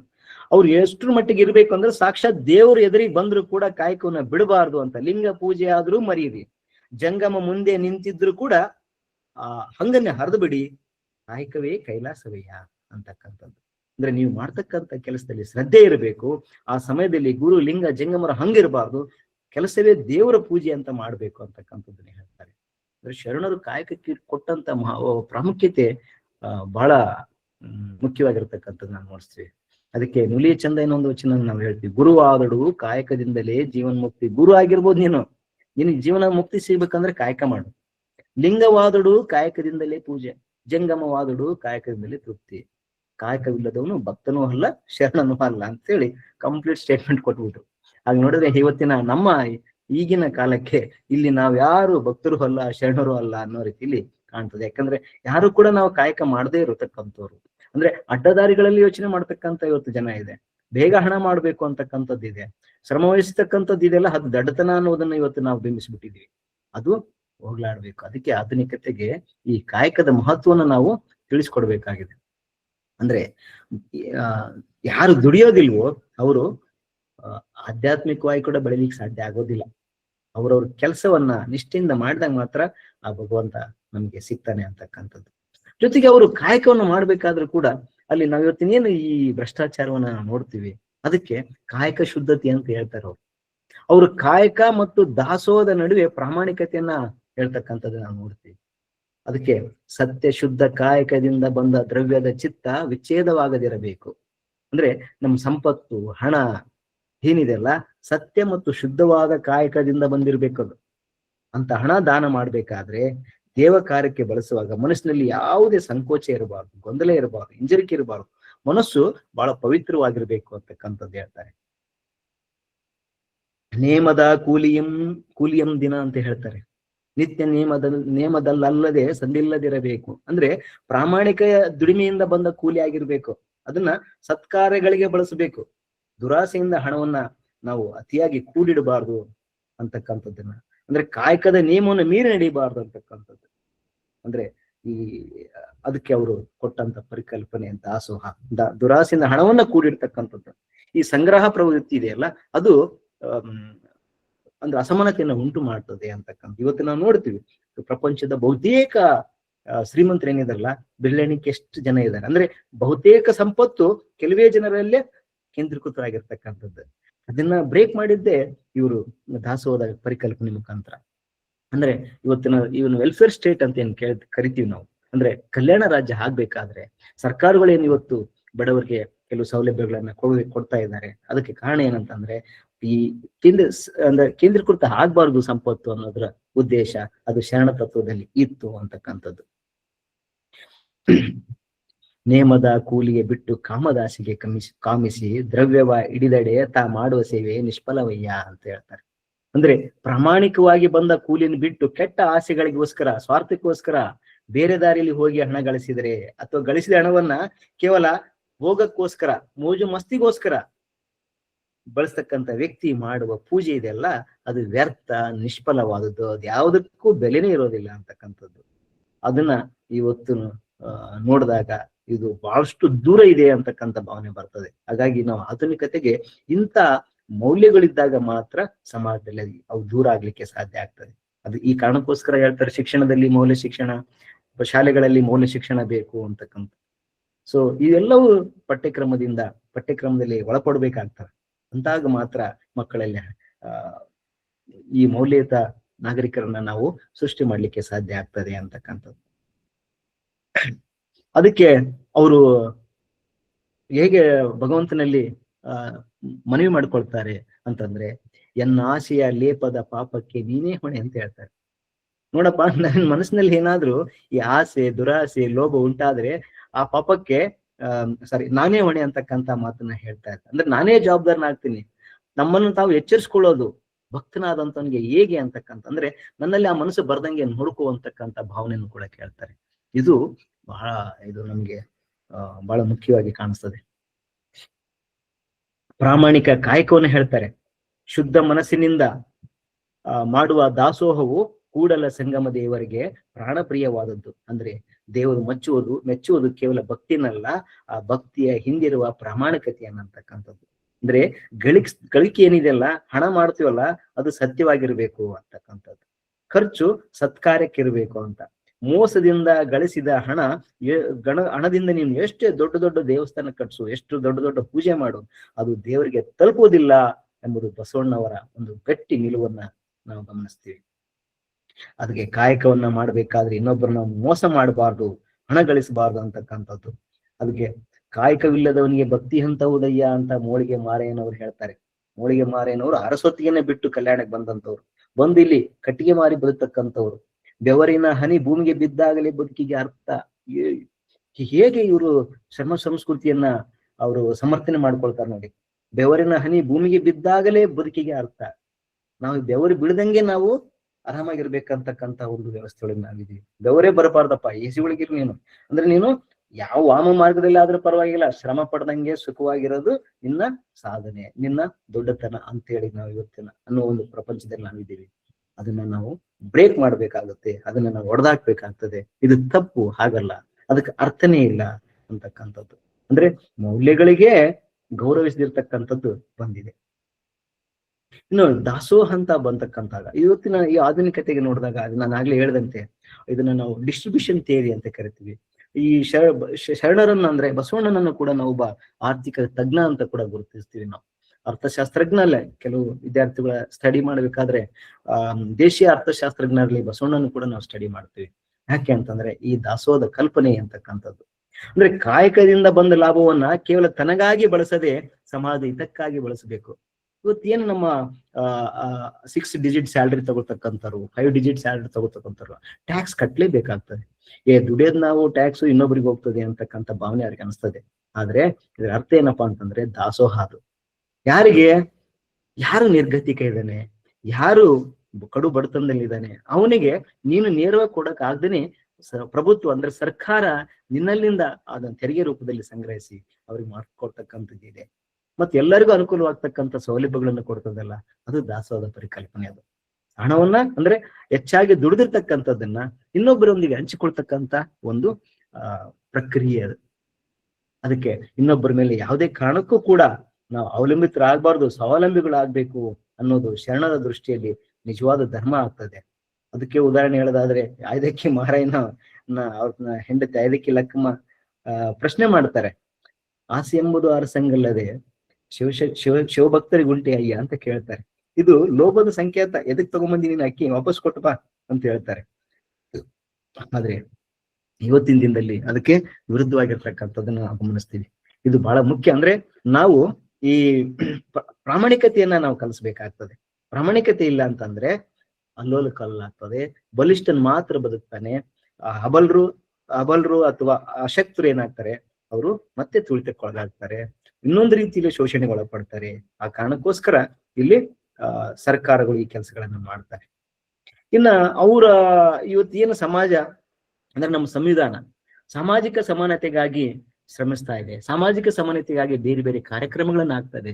ಸಾಮಾಜಿಕ ಸಮಾನತೆಗಾಗಿ ಬೇರೆ ಬೇರೆ ಮೀಸಲಾತಿಗಳನ್ನ ತಗೊಂಡ್ಬರ್ತಾ ಇದೆ. ಇದು ಯಾಕೆ ಅಂತಂದ್ರೆ ಶರಣರು ಪ್ರಯತ್ನ ಮಾಡಿರ್ತಕ್ಕಂಥ ಈ ಜಾತಿ ವ್ಯವಸ್ಥೆಯೇ ಇನ್ನೂ ಅಸ್ತಿತ್ವದಲ್ಲಿ ಇರೋದೇ ಕಾರಣ ಆಗಿದೆ. ಈ ಈ ಅತ್ಯಂತ ಒಂದು ಕ್ರಾಂತಿಕಾರದಂತ ಒಂದು ಅಂಶ ಯಾವ್ದಪ್ಪ ವಚನ ಚಳವಳಿ ಒಳಗಂದ್ರೆ ಈ ಜಾತಿ ವ್ಯವಸ್ಥೆಯನ್ನ ವಿರೋಧ ಮಾಡಿದ್ದು. ಶರಣರು ಈ ಜನ್ಮಾಧಾರಿತ ಶ್ರೇಷ್ಠತೆಯನ್ನ ತಿರಸ್ಕಾರ ಮಾಡ್ತಾರವ್ರು. ಹುಟ್ಟಿನಿಂದ ಯಾರು ಶ್ರೇಷ್ಠರಲ್ಲ ಅನ್ನೋದನ್ನ ಹೇಳ್ತಾರವ್ರು. ಯಾಕಂದ್ರೆ ಕಾಯಕದಿಂದ ನೀವು ಶ್ರೇಷ್ಠರಾಗ್ಬೇಕು. ಕಾಯಕದಿಂದ ನೀನು ಜಾತಿಯನ್ನ ಗುರುತಿಸೋದಲ್ಲ. ಅವನು ಆ ಕೆಲಸ ಮಾಡುವುದರಿಂದ ಜಾತಿ ಅಲ್ಲ, ಅವನ ನಡೆ ನುಡಿಗಳೆಲ್ಲ, ಅವನ ವಿಚಾರಗಳಲ್ಲಿ ಬರಬೇಕು ಅಂತ. ಅಂದ್ರೆ ಶ್ರಮಕ್ಕೆ ಗೌರವ ಸಿಗಬೇಕು. ಎಲ್ಲಾ ವೃತ್ತಿಗಳು ಸಮಾನತೆ ಅನ್ನೋದನ್ನ ನಾವು ಭಾವಿಸ್ಬೇಕು. ಆಗ ಮಾತ್ರ ಈ ಆರ್ಥಿಕ ಸಾಮಾಜಿಕ ಸಮಾನತೆ ಅನ್ನೋದು ಇಲ್ಲಿ ಕಾಣ್ತೀವಿ. ಅಂದ್ರೆ ಸೋಷಿಯಲ್ ಜಸ್ಟಿಸ್ ಅಂತ ಏನ್ ಇವತ್ತು ಕರಿತೀವಿ, ಸೋಷಿಯಲ್ ಜಸ್ಟಿಸ್ ಅನ್ನೋ ಒಂದು ಪದಗಳನ್ನ ನಾವು ಸಂವಿಧಾನದಲ್ಲಿ ನೋಡಿದಾಗ ಈ ಕಾಯಕ ಅಥವಾ ವೃತ್ತಿ ಆಧಾರಿತ ಕೆಲಸಗಳು ಹೋಗ್ಬೇಕು. ಅಂದ್ರೆ ವೃತ್ತಿ ಆಧಾರಿತ ಕೆಲಸಗಳಿಂದ ಅವ್ರನ್ನ ಗುರುತಿಸೋದಲ್ಲ, ಕಾಯಕದಿಂದ ಶ್ರಮಕ್ಕೆ ಗೌರವ ಕೊಡ್ತಕ್ಕಂಥದ್ದು ಮುಖ್ಯ ಆಗ್ತದೆ. ಅದಕ್ಕೆ ನಾನು ಆಗ್ಲೇ ಹೇಳ್ದಂತೆ ಇವನ್ ಆರವ ಎಂದೆನಿಸಿದರಯ್ಯ ಅನ್ನೋದನ್ನ ಈ ಜಾತಿ ವ್ಯವಸ್ಥೆಗೆ ಅವ್ರು ಹೇಳಿರ್ತಕ್ಕಂಥ ವಚನ ಆಗ್ತದೆ. ಮತ್ತೆ ಇನ್ನೊಂದು ವಚನದಲ್ಲ ಆದ್ರೆ ಹೇಳ್ತಾರೆ, ಕುಲವನ್ನು ಅರಸುವರೇ ಶರಣರಲ್ಲಿ, ಭಕ್ತನಾದವನಿಗೆ ಯಾವುದೇ ಜಾತಿ ಹಂಗಿಲ್ಲ ಅನ್ನೋ ಒಂದು ವಚನ ಹೇಳ್ತದೆ. ಕುಲವನ್ನು ಅರಸುವರೇ ಶರಣರಲ್ಲಿ, ಛಲವನ್ನು ಅರಸುವರೇ ಭಕ್ತರಲ್ಲಿ, ಸದ್ಗುಣವನ್ನು ಅರಸುವರೇ ಸತ್ಪುರುಷರಲ್ಲಿ, ಲಿಂಗವನ್ನು ಅರಸುವರೇ ಜಂಗಮರಲ್ಲಿ.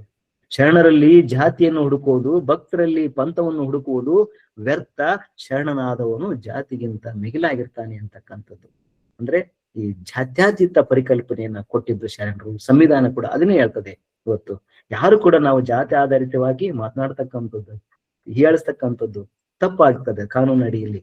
ಅದಕ್ಕೆ ಶರಣರು ಆಗ್ಲೇ ಹೇಳ್ತಾರೆ. ಅದಕ್ಕೆ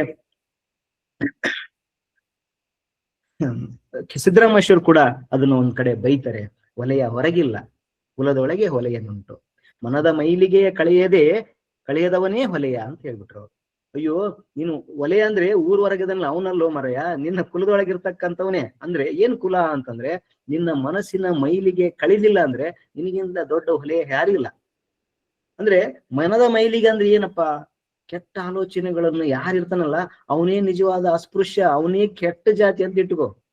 ಅವ್ರ ಜಾತಿನ ನಂಬದೇ ಇಲ್ಲ, ಆದ್ರೆ ಆಗಿನ ವ್ಯವಸ್ಥೆಯನ್ನು ಇಟ್ಟಿದ್ರಲ್ಲ ಅದಕ್ಕೆ ಹೇಳ್ತಾರೆ, ಊರ್ ಹೊರಗೆ ಇಟ್ಟಿರಲ್ಲಪ್ಪ ಅವನು ಹೊಲೆಯ ಅಲ್ಲ, ಇಲ್ಲಿ ಊರೊಳಗಿದ್ದು ಕೆಟ್ಟ ವಿಚಾರ ಇಟ್ಕೊಂಡಿದ್ದಾನೆ. ಏನು ಪರಸತಿಯನ್ನ ನೋಡುವವನು, ಪರಧನವನ್ನು ನೋಡುವವನಿದಾನಲ್ಲ ಅವನು ಅವ್ರಿಗಿಂತ ದೊಡ್ಡ ಹೊಲೆಯ ಇದಾನ ಅನ್ನುವ ರೀತಿಯಲ್ಲಿ ಈ ಜಾತಿಗಿಂತ ಮನಸ್ಸುನ ಶುದ್ಧತೆ ಇದೆಲ್ಲ ಅದು ಮುಖ್ಯ. ಒಳ್ಳೆ ಮನಸ್ಸು ಇರ್ಬೇಕು ಅನ್ನೋದನ್ನ ಅವ್ರು ಹೇಳ್ತಾರೆ.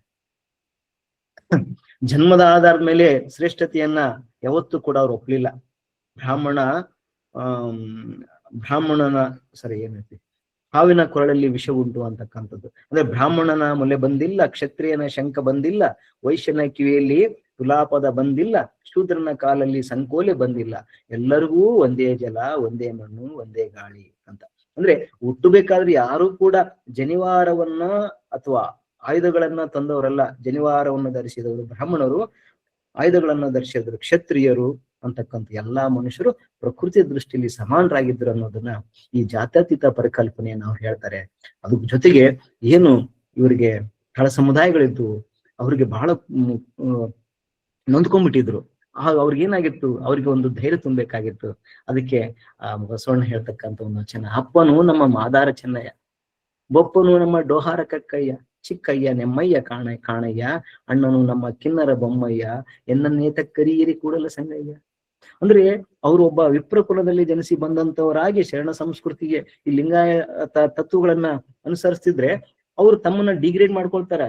ಅಂದ್ರೆ ನಾನು ಬ್ರಾಹ್ಮಣನಲ್ಲಪ್ಪ, ನಾನು ಮಾದಾರ ಚೆನ್ನಯ್ಯನ ಮಗ, ನಮ್ಮಪ್ಪ ಮಾದಾರ ಚೆನ್ನಯ್ಯ, ಬೊಪ್ಪ ನಮ್ ದೊಡ್ಡಪ್ಪ ಡೋರ್ ಕಕ್ಕಯ್ಯ, ನಮ್ ಚಿಕ್ಕಪ್ಪ ಚಿಕ್ಕಯ್ಯ ನಮ್ಮಯ್ಯ ಅಂತಕ್ಕಂಥದ್ದು, ಕಿನ್ನರ ಬೊಮ್ಮಯ್ಯ ನಮ್ಮ ಅಣ್ಣ ಅಂತಕ್ಕಂಥದ್ದು. ಹೀಗೆ ಅಂದ್ರೆ ತಳ ಸಮುದಾಯಗಳಿಗೆ ತಮ್ಮನ್ನ ಇನ್ನೂ ನಾನು ಅವ್ರಿಗಿಂತ ಸಣ್ಣವನು ಅನ್ನೋ ಭಾವನೆಯನ್ನ ಮೂಡಿಸಿ ಅವರಿಗೆ ಒಂದು ಸಾಂತ್ವನ ಹೇಳ್ತಕ್ಕಂಥದ್ದು, ಮತ್ತೆ ಮೇಲ್ವರ್ಗದವರಿಗೆ ಒಂದು ಪೆಟ್ಟನ್ನು ಕೊಡ್ತಕ್ಕಂಥ ರೀತಿಯಲ್ಲಿ ಅವ್ರು ಹೇಳ್ತಾರೆ. ಅದಕ್ಕೆ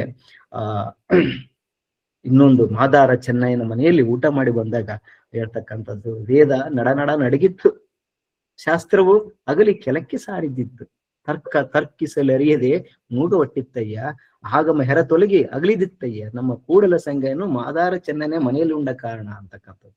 ಅಂದ್ರೆ ಹೋಗಿ ಅವ್ರ ಮನೆ ಊಟ ಮಾಡಿದ ವೇದ ಅನ್ನೋದು ಗಡಗಡ ನಡಿಗ್ಬಿಡ್ತು, ಶಾಸ್ತ್ರ ಪಕ್ಕಕ್ಕೆ ಸರ್ಕೊಂಡ್ಬಿಡ್ತು, ತರ್ಕ ಮಾಡ್ಲಿಕ್ಕೆ ಆಗ್ಲಿಲ್ಲ, ಅದು ಮೂಗ್ ಕಟ್ಟಿ ಹೋಯ್ತು ತರ್ಕಕ್ಕೆ.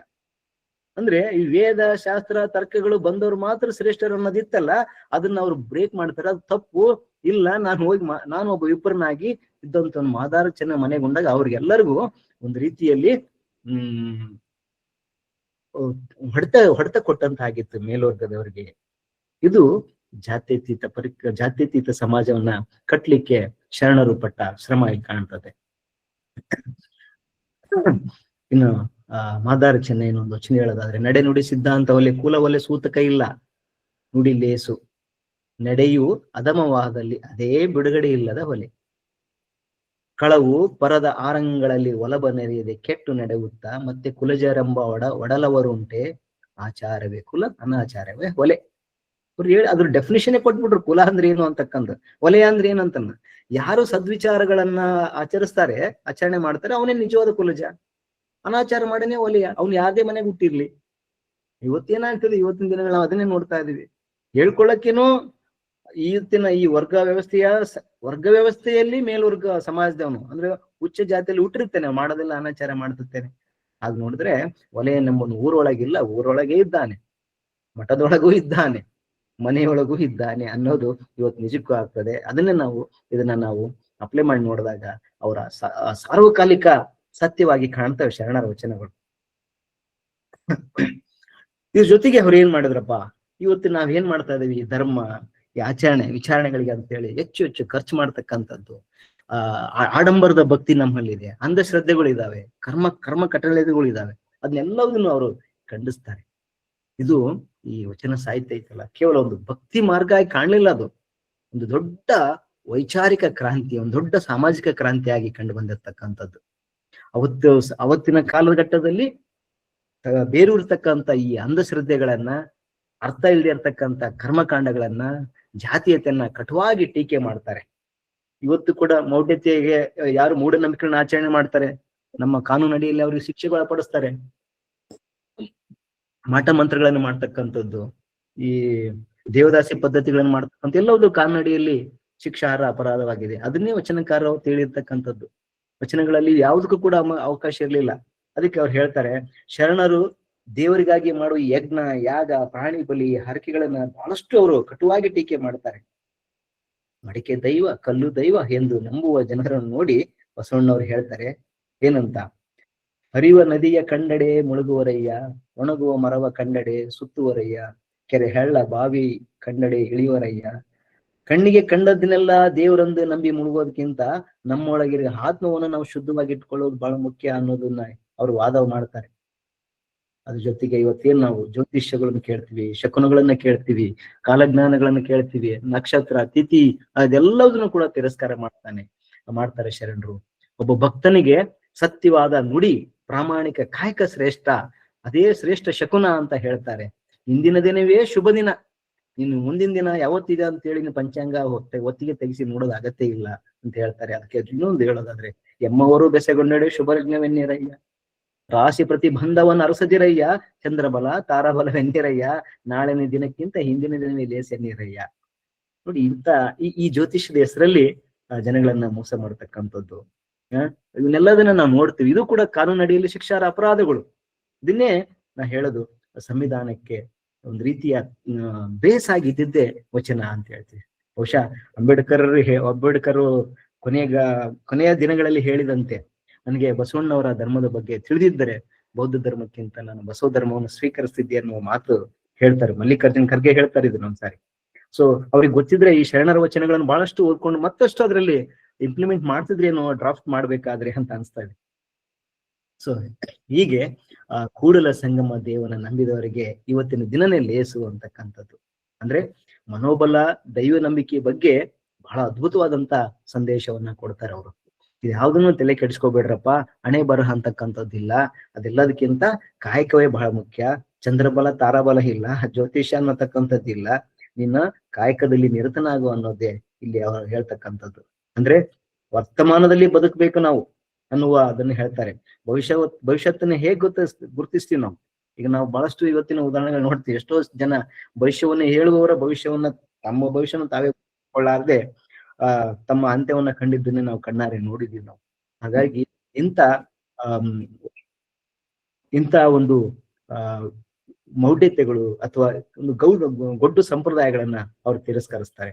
ಜೊತೆಗೆ ಈ ಸ್ಥಾವರಕ್ಕೋಸ್ಕರ ಇವತ್ತಿನ ದಿನಗಳನ್ನ ನೋಡಿದಾಗ ಗುಡಿ ಗುಂಡಾರಗಳಿಗೆ 100 ಕೋಟಿಗಳನ್ನ ನಾವು ಖರ್ಚು ಮಾಡ್ತಾ ಇದ್ವಿ.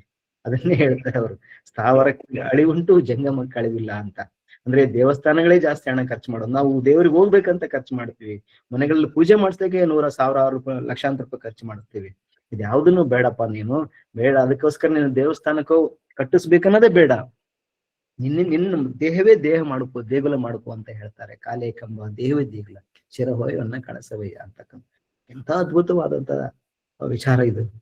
ಬಹುಶಃ ಬಸವ ತತ್ವ ಹೆಚ್ಚು ಬೆಳೆದಂತೆ ವೈದಿಕತೆ ಮತ್ತೊಮ್ಮೆ ನಡುತ್ತದೇನೋ ಅಂತ ಅನಿಸ್ತದೆ ಈ ರೀತಿಯ. ಯಾಕಂದ್ರೆ ಸ್ಥಾವರಗಳನ್ನ ನಾವು ನಿರ್ಲಕ್ಷ್ಯ ಮಾಡ್ತಾ ಹೋದಾಗೆ ಪುರೋಹಿತ ಶಾಹಿಗಳಿಗೆ ಉಳಿಗಾಲ ಇಲ್ಲ, ಅವರು ಬೇರೆದನ್ನ ನೋಡ್ಕೋಬೇಕಾಗ್ತದೆ. ಆದ್ರೆ ಇದು ವಾಸ್ತವ, ಇದನ್ನ ನಾವು ಹೇಳಲೇಬೇಕಾಗ್ತದೆ.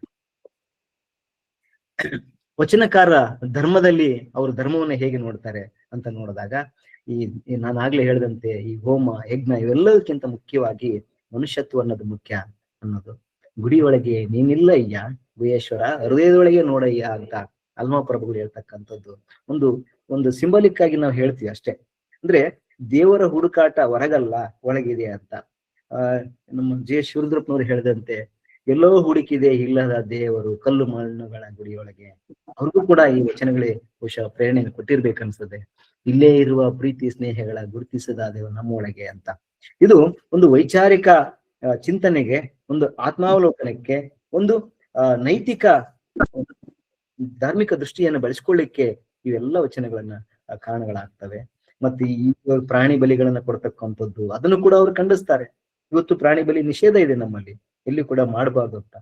ಯಜ್ಞಾಗಾದಿಗಳಲ್ಲಿ ಕೊಡೋದನ್ನ ಬೈತಾರೆ ಅವರು. ಅದಕ್ಕೆ ಹೇಳ್ತಕ್ಕಂಥದ್ದು, ಕಾಣದ ದೈವಕ್ಕೆ ಕಂಕಣವು ಕಟ್ಟುವಿರಿ, ಕಂಡ ದೈವವ ಕಡಿದು ಕೊಲ್ಲುವಿರಿ, ಭಕ್ತನೆಂದೇನಿಸಿಕೊಂಬಿರಿ ಯುಕ್ತನಲ್ಲವಯ್ಯ ನೀನು. ಕಾಣದೇ ಇರ್ತಕ್ಕಂಥ ದೇವರಿಗೋಸ್ಕರ ವ್ರತ ಮಾಡ್ತೀರಿ, ನಿಯಮ ಮಾಡ್ತೀರಿ, ಕಣ್ಮುಂದಿರುವ ಪ್ರಾಣಿಗಳನ್ನ ಕೊಲ್ತಿರಲ್ಲಯ್ಯ. ಹಿಂಸೆ ಮಾಡೋನು ಯಾವಾಗ ಹೆಂಗ ಭಕ್ತ ಆಗ್ತಾನವನು? ಭಕ್ತನಾದವನು ಯಾರನ್ನು ಕೊಲ್ಲಬಾರ್ದಲ್ಲ. ಅಂದ್ರೆ ಅಹಿಂಸೆಯೇ ಒಂದು ಧರ್ಮ, ಮಾನವೀಯತೆಯೇ ಒಂದು ಧರ್ಮ, ಇರ್ಲೇ ಇರ್ತಕ್ಕಂಥ ಧರ್ಮ ಯಾವುದು ಅನ್ನೋದನ್ನ ಅವ್ರು ಪ್ರಶ್ನೆ ಮಾಡ್ತಾರೆ. ಹಾಗೆ ತೋರಿಕೆಯ ಧರ್ಮ ಅದನ್ನ ಅವರು ತಿರಸ್ಕಾರ ಮಾಡಿದ್ರು. ತೋರಿಕೆಗೋಸ್ಕರ ಮಾಡ್ತಕ್ಕಂಥ ಧರ್ಮ ಆಚರಣೆಗಳು ಇವತ್ತು ನಾವೆಲ್ಲ ಮಾಡ್ತಕ್ಕಂಥದ್ದು ಆಗ್ತದೆ. ಸೆಲ್ಫಿಗೋಸ್ಕರ, ಸ್ಟೇಟಸ್ಗೋಸ್ಕರ ನಾವು ಧರ್ಮದ ಆಚರಣೆ, ದೇವಸ್ಥಾನದ ಪೂಜೆಗಳನ್ನ ನೋಡ್ತೇವೆ. ಅದಕ್ಕೆ ಬರುಸಟ್ಟಗನ ಭಕ್ತಿ ದೆಟ್ಟಗಂದ ನಚ್ಚಲು ಬೇಡ, ಮಠದೊಳಗನ ಬೆಕ್ಕು ಹಿಲೇ ಕಂಡು ಪುಟನಿಗಿದೆ ಅಂತ ಆಯ್ತಾ. ನಾವು ಈ ಜೇಡರದಾಸಮ್ಮನವ್ರು ಹೇಳುವ ಒಂದು ಮಾತಿದೆಯಲ್ಲ, ನಮ್ಮೆಲ್ಲರಿಗೂ ಕೂಡ ಚಾಟಿ ಇಟ್ಟು ಕೊಟ್ಟಂಗ ಆಗ್ತದೆ. ಎಲ್ಲ ತೋರಿಕೆಗೋಸ್ಕರ ನಾವು ಇವತ್ತು ಭಕ್ತಿಯನ್ನ ಮಾಡ್ತಾ ಇದ್ದೀವಿ ಅಂತಕ್ಕಂಥದ್ದು. ಅದಕ್ಕೆ ಹರಿದ ಗೋಣಿಯಲ್ಲೊಬ್ಬ ಕಳವೆ ತುಂಬಿದ್ದನ್ನ ಹೇಳ್ತಾರೆ, ಅವನು ಕರ ಕೊಡ್ಬೇಕಾಗ್ತದ ಅಂತ ಹೇಳಿ ಹೋಗಿರ್ತಕ್ಕಂಥದ್ದು ನಾನು ನೋಡ್ತೀವಿ. ದೈವೇ ಧರ್ಮದ ಮೂಲ ಈ ವಚನ ಸಾಹಿತ್ಯದ ಒಂದು ನೈತಿಕ ತಳಹದಿ ಆಗ್ತದೆ. ಧರ್ಮದ ಅರ್ಥವನ್ನ ಮರುಪರಿಭಾವಿಸ್ತಕ್ಕಂಥದ್ದು. ಅಂದ್ರೆ ಧರ್ಮ ಅಂದ್ರೆ ಏನು? ಪೂಜೆ, ವ್ರತ, ಕರ್ಮಕಾಂಡ ಅಲ್ಲ, ಮನುಷ್ಯನಿಗೆ ದಯೆ ತೋರಿಸುವ ಗುಣ ಇರಬೇಕು ಅಂತಕ್ಕಂಥದ್ದು. ಅಂದ್ರೆ ಇದನ್ನ ನಾವು ಸೆಕ್ಯುಲರ್ ಎಥಿಕ್ಸ್ ಅಂತ ಕರಿತೀವಿ ನಾವು. ಧರ್ಮ ಅನ್ನೋದು ದೇವಸ್ಥಾನ ಆಚರಣೆಗೆ ಸೀಮಿತ ಅಲ್ಲ, ಧರ್ಮ ಅನ್ನೋದು ಮನುಷ್ಯರ ನಡುವೆ ಇರಬೇಕಾಗಿರ್ತಕ್ಕಂಥ ಮಾನವೀಯತೆ ಮತ್ತು ನೈತಿಕತೆ ಅಂತಕ್ಕಂಥದ್ದು. ಆಮೇಲೆ ಈ ಆಚರಣೆಗಳನ್ನು ಕೂಡ ಅವರು ವಿಶ್ಲೇಷಣೆ ಒಳಪಡಿಸ್ತಾರೆ. ಆಚಾರವೇ ಸ್ವರ್ಗ, ಅನಾಚಾರವೇ ನರಕ ಅಂತಕ್ಕಂಥದ್ದು. ನೀನ್ ಏನಪ್ಪಾ ಕೆಟ್ಟ ಕೆಲಸಗಳನ್ನ ಮಾಡ್ತೀಯಲ್ಲ, ಅಲ್ಲಿ ಕೆಟ್ಟ ಕೆಲಸಗಳನ್ನ ಮಾಡಿದ್ರೆ ನೀ ನರಕ, ಅದೇ ನರಕ. ಎಲ್ಲಿಲ್ಲ ಸ್ವರ್ಗ ನರಕಗಳನ್ನ ಅವರು ತಿರಸ್ಕಾರ ಮಾಡಿದ್ರು. ಇವತ್ತು ನಾವು ಎಲ್ಲೋ ಸ್ವರ್ಗ ಸಿಗ್ತದೆ ಅಂತ ಹೇಳಿ ಈ ಬದುಕನ್ನ ಹಾಳು ಮಾಡ್ಕೊಳ್ತಾ ಇದೀವಿ. ಮುಂದೆ ಎಲ್ಲೋ ಪುಣ್ಯ ಬರ್ತದಂತ, ಮುಂದೆ ಪುಣ್ಯ ಬರೋದು ಯಾವ್ದು ಇಲ್ಲಪ್ಪ. ಇಲ್ಲೇ ನೀನು ಸುತ್ತ ನಿನ್ನ ಜೊತೆಯಲ್ಲಿ ಇರ್ತಕ್ಕಂಥವ್ರ ಜೊತೆ ಪ್ರೀತಿ ವಿಶ್ವಾಸದಿಂದ ಬದುಕಿದ್ರೆ ಅದೇ ಸ್ವರ್ಗ. ನೀನ್ ದಿನ ಬೆಳಗಿದ್ರೆ ನೆರೆಯವರ ಜೊತೆ, ಅಕ್ಕಪಕ್ಕದವ್ರ ಜೊತೆ, ನಿನ್ನ ಸಹೋದ್ಯೋಗಿಗಳ ಜೊತೆ ಜಗಳ ಮಾಡ್ಕೊಂಡು ಇದ್ರೆ ಇದಕ್ಕಿಂತ ದೊಡ್ಡ ನರಕ ಯಾವ್ದಿಲ್ಲ ಅನ್ನೋದನ್ನ ಅವರು ಹೇಳ್ತಾರೆ. ಹೀಗಿದ್ರ ಜೊತೆಗೆ ಅವರು ಇನ್ನೊಂದು ಅಂಶವನ್ನು ನಾನು ಹೇಳ್ತೀನಿ. ಏನು ಅಂದ್ರೆ ಸ್ತ್ರೀ ಸಮಾನತೆಗೆ ದುಡಿದಿದ್ದು. ಇವತ್ತಿನ ಎಲ್ಲಾ ಸಂವಿಧಾನಗಳು ಕೂಡ ಮಹಿಳಾ ಪ್ರಾತಿನಿಧ್ಯಕ್ಕೆ ನಾವು ಹೆಚ್ಚು ಒತ್ತು ಕೊಡ್ತಾ ಇದ್ದಾರೆ.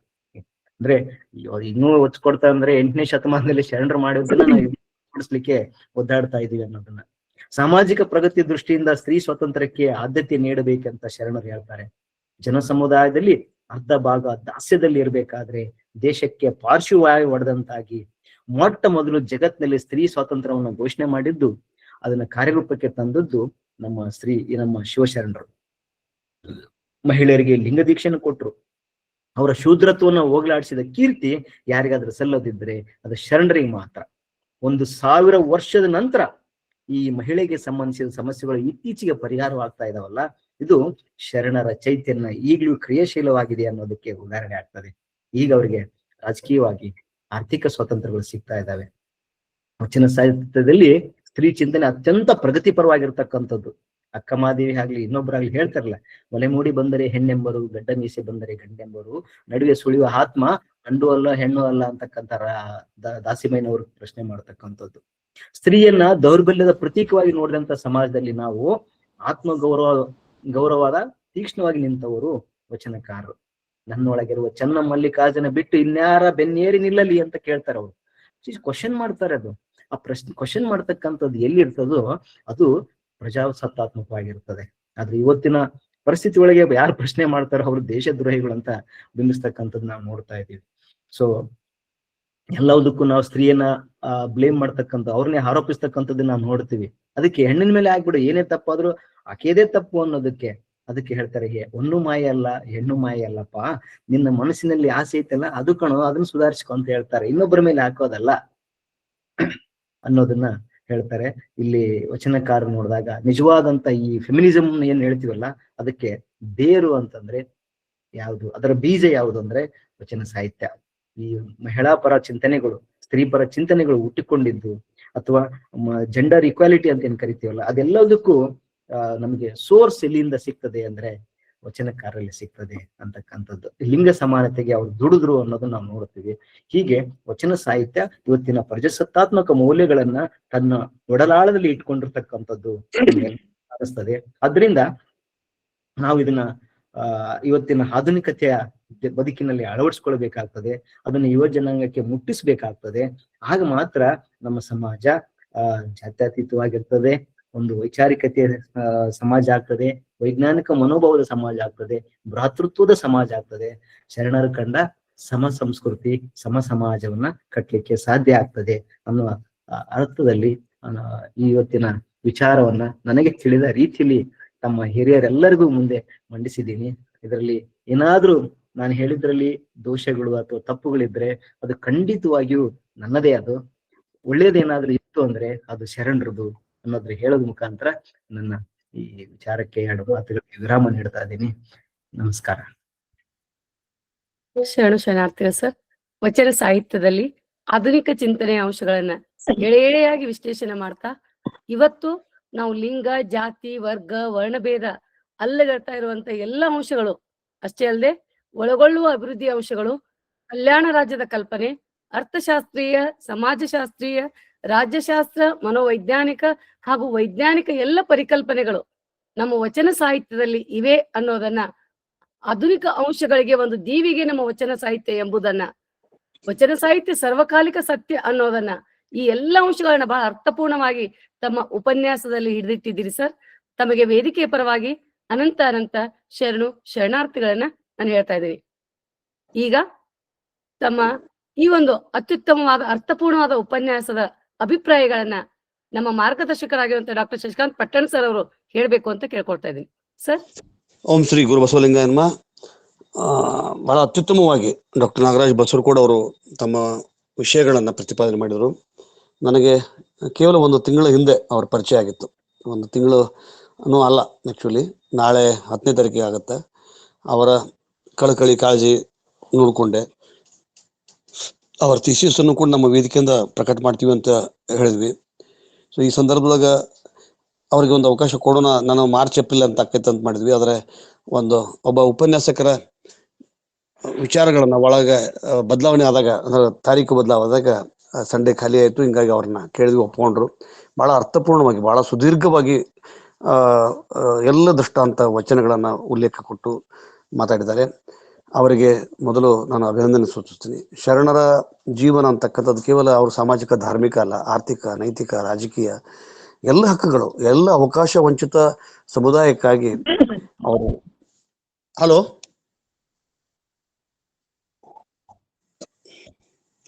ಎಲ್ಲ ಹಕ್ಕುಗಳಿಗಾಗಿ, ಮಾನವ ಹಕ್ಕುಗಳಿಗಾಗಿ ಹೋರಾಟ ಮಾಡ್ತಕ್ಕಂಥ ಬಹಳ ದೊಡ್ಡ ಸಂಗ್ರಾಮ. ಇದನ್ನ ಚಳುವಳಿ ಅಂತೀವಿ ನಾವು. ಇದನ್ನ ಧರ್ಮ ಅಂತ ಕೊಂಡು ನಾವು ಆಮೇಲೆ ಅದ್ರೊಳಗೆ ಇರ್ತಕ್ಕಂಥ ಆಚರಣೆಗಳನ್ನ ನಾವು ತಂದಿವೆ ವಿನ, ಆದರೆ ಅವರು ಮೂಲತಃ ಇದೊಂದು ಬಹಳ ದೊಡ್ಡ ಕ್ರಾಂತಿಯ ಸ್ವರೂಪವನ್ನ ಆಧುನಿಕ ಚಿಂತನೆಗೆ ತಂದುಕೊಟ್ರು. ಅದಕ್ಕೆ ಒಂದು ಮುಕ್ತಾಯಕ್ಕನ ಒಂದೇ ಒಂದು ವಚನದಾಗ ತುದಿ ಮೊದಲಿಲ್ಲದ ಘನವ ನೋಡ ಒಳ ಹೊರಗಿಲ್ಲದ ಅಣುವ ನೋಡ ಅಂತ. ಆಕಾಶವನ್ನು ನೋಡಿದಾಗ ಅದರ ಆರಂಭ ಯಾವುದು ಅಂತ್ಯ ಯಾವುದು ಗೊತ್ತಾಗಂಗಿಲ್ಲ, ಆದ್ರೂ ಘನವಾಗಿ ಕಾಣ್ತತಿ. ಒಳ ಹೊರಗಿಲ್ಲದ ಅಣುವ ನೋಡ ಅಂತ. ಅಟಮ್ ಮತ್ತು ಪ್ರೋಟಾನ್ಸ್ ಅಟಮ್ದೊಳಗೆ ಪ್ರೋಟಾನ್ಸ್ ಮತ್ತು ನ್ಯೂಟ್ರಾನ್ಸ್ ಕಾಣ್ತೀವಿ, ಕಾಣಂಗಿಲ್ಲ. ಒಳ ಹೊರಗಿಲ್ಲದ ಅಣುವ ನೋಡ ಕಾಣ್ಲ. ಆ ರೀತಿಯಾಗಿ ನಾವು ಬದುಕಬೇಕು ಅಂತಕ್ಕಂಥದ್ದು. ಯಾರೂ ಕೂಡ ಯಾವುದಕ್ಕೂ ಜ್ಯೋತಿ ಬೀಳಲಿಲ್ಲ, ಸಾಂಸ್ಥೀಕರಣಗೊಳಿಸ್ಲಿಲ್ಲ. ಮೂಲತಃ ಅವ್ರು ಹೇಳಿದ್ರಲ್ಲ, ಪ್ರಜಾಸತ್ತಾತ್ಮಕ ಈಸಕ್ಕಿ ಯಾಸಿ ಅನಗೇತಕ್ಕೆ ಮಾರಯ್ಯನಪ್ಪ ಅಮರೇಶ್ವರ ಲಿಂಗ, ಅದು ಸ್ವಾಭಿಮಾನ, ಆ ಮೈಗಳತನ ಇರಲಿಲ್ಲ ಅಂತಕ್ಕಂಥದ್ದು. ಕಾಯಕ ಪ್ರಜ್ಞೆ, ಕಾಯಕ ಅಂದ್ರನ ಅದು ಕ್ರಿಯಾಶೀಲತೆ, ಕಾಯಕ ಅಂತಂದ್ರೆ ಒಂದು ಜೀವಜಾಲ ಅಂತಕ್ಕಂಥ ವಿಚಾರವನ್ನ ಬಹಳ ಚೆನ್ನ ಪ್ರತಿಪಾದನೆಯನ್ನು ಮಾಡಿದರು.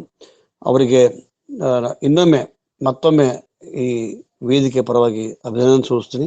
ವಚನಗಳಲ್ಲಿ ವಿಜ್ಞಾನ, ಆಧುನಿಕತೆ, ಅವ್ರು ಹೆಂಗಂದ್ರೆ ನಿಮ್ಮ ಶರಣರ ಜೋಗಿಸುವ ಚಮ್ಮಾವಿಗೆ ಮಾಡಯ್ಯ ಅಂತಾನೆ ಬಸವಣ್ಣ.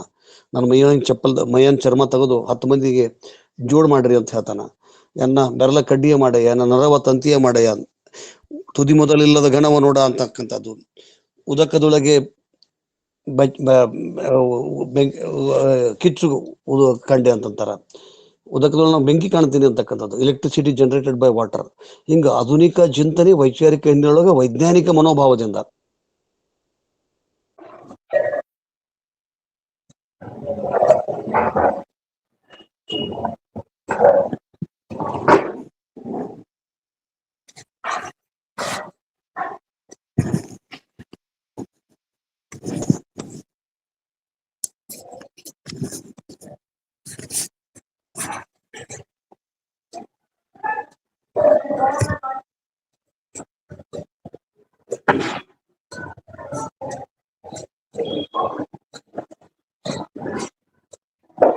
ಸರ್ ಸರಿಯಾಗಿ ಕೇಳಿಸ್ತಾ ಇಲ್ಲ. ಸರಿಯಾಗಿ ಕೇಳಿಸ್ತಾ ಇಲ್ಲ. ಸೌಂಡ್ ಬರ್ತಾ ಇಲ್ಲ ಸರ್.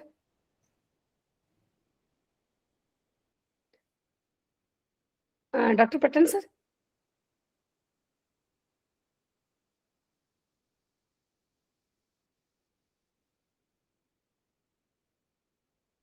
ಸರ್ ವಾಯ್ಸ್ ಕೇಳಿಸ್ತಾ ಇಲ್ಲ ಸರ್.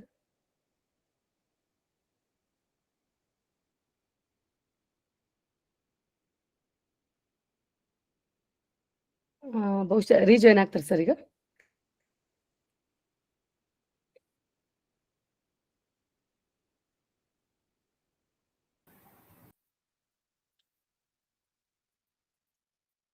ಸರ್ ಧನ್ಯವಾದ.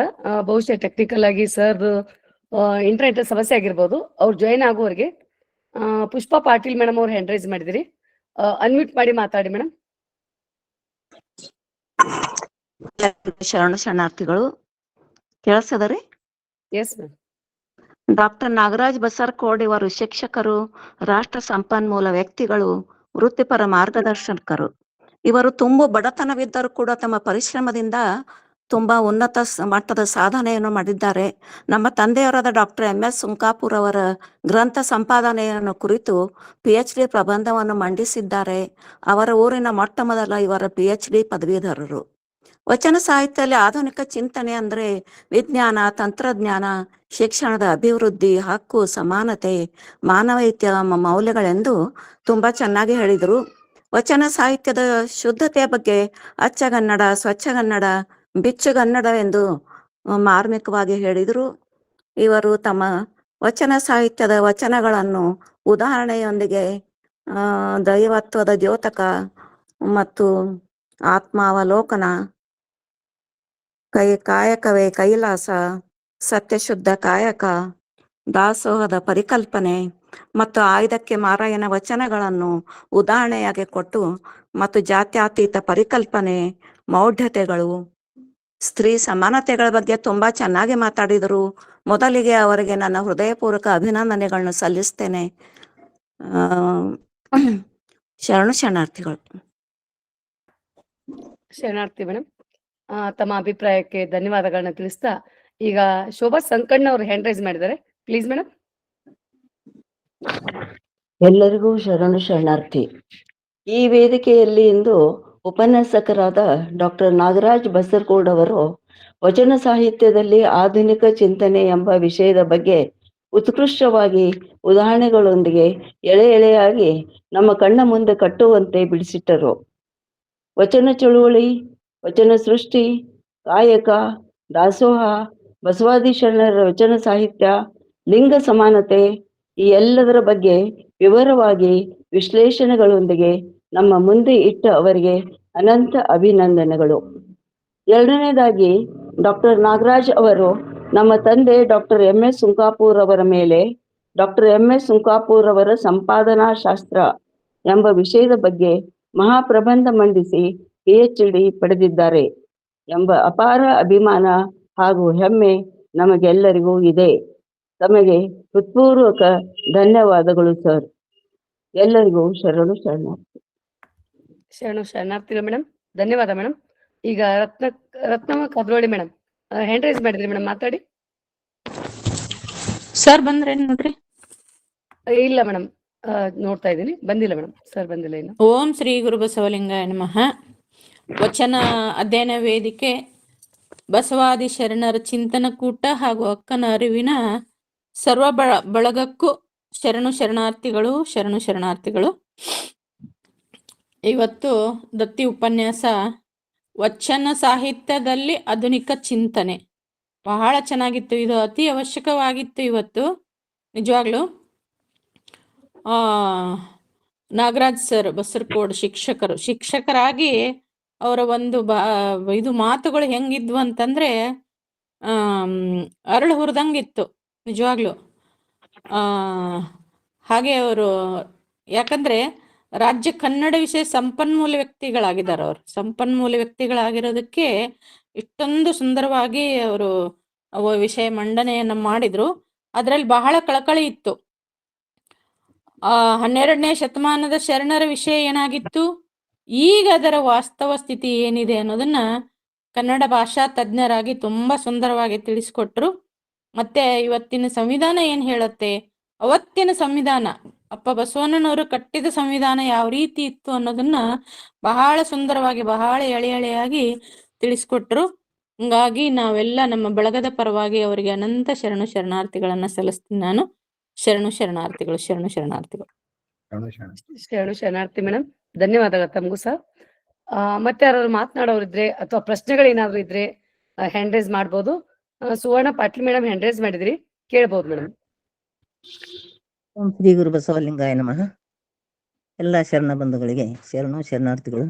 ಈ ದಿನದ ಒಂದು ಉಪನ್ಯಾಸವನ್ನ ಬಹಳ ಸುಂದರವಾಗಿ, ಎಷ್ಟಂದ್ರೆ ಮನಮುಟ್ಟುವಂತೆ ಸರಳವಾಗಿ ಸುಂದರವಾಗಿ ಆ ಒಂದು ಶರಣರ ಇದನ್ನ ನಮಗೆಲ್ಲ ಹೃದಯಕ್ಕೆ ಮುಟ್ಟುವಂತೆ ಇದನ್ನ ಮಾಡಿದ್ರು. ಬಹಳ ನಾನು ಅವ್ರಿಗೆ ಧನ್ಯವಾದಗಳನ್ನು ತಿಳಿಸ್ತೇನೆ ಮೇಡಮ್.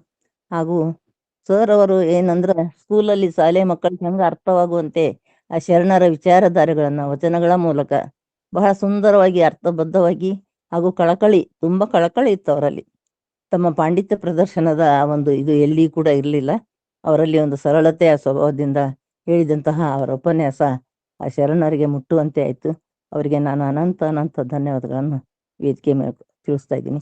ಶರಣಾರ್ಥಿ ಮೇಡಮ್. ಮತ್ತೆ ಯಾರಾದ್ರೂ ಮಾತನಾಡೋರಿದ್ರೆ ಹ್ಯಾಂಡ್ ರೈಸ್ ಮಾಡ್ಬೋದು, ಅಥವಾ ಏನಾದ್ರು ತಮಗೆ ಪ್ರಶ್ನೆಗಳಿದ್ರು ಸಹ ಪ್ರಶ್ನೆಗಳನ್ನ ಕೇಳ್ಬೋದು. ಅಲ್ಲ, ನಾನು ಕರೀಲಿಕ್ಕೆ ಏನಾದ್ರು ಹೇಳಿ ತಪ್ಪಾಗಿದ್ರೆ ದಯವಿಟ್ಟು ತಿದ್ಕೊಳ್ತೀನಿ. ಎಸ್ ಸರ್, ಇಲ್ಲ ತುಂಬಾ ಚೆನ್ನಾಗಿತ್ತು ಉಪನ್ಯಾಸ. ಯಾರಾದ್ರೂ ಏನಾದ್ರು ಸಂದೇಹಗಳಿದ್ರೆ ಕೇಳ್ಬೋದು, ಮಾತನಾಡ್ಬೋದು, ಚರ್ಚೆ ಮಾಡ್ಬೋದು. ಯಾವುದೇ ಸಂದೇಹ ಇಲ್ಲದಂತೆ ಅವರು ವಿಚಾರವನ್ನ ಮಂಡಿಸಿದ್ದಾರೆ ಮೇಡಮ್. ಧನ್ಯವಾದ. ಪೊಲೀಸ್ ಪಾಟೀಲ್ ಸರ್ ಮಾತನಾಡ್ಬೋದು ಸರ್?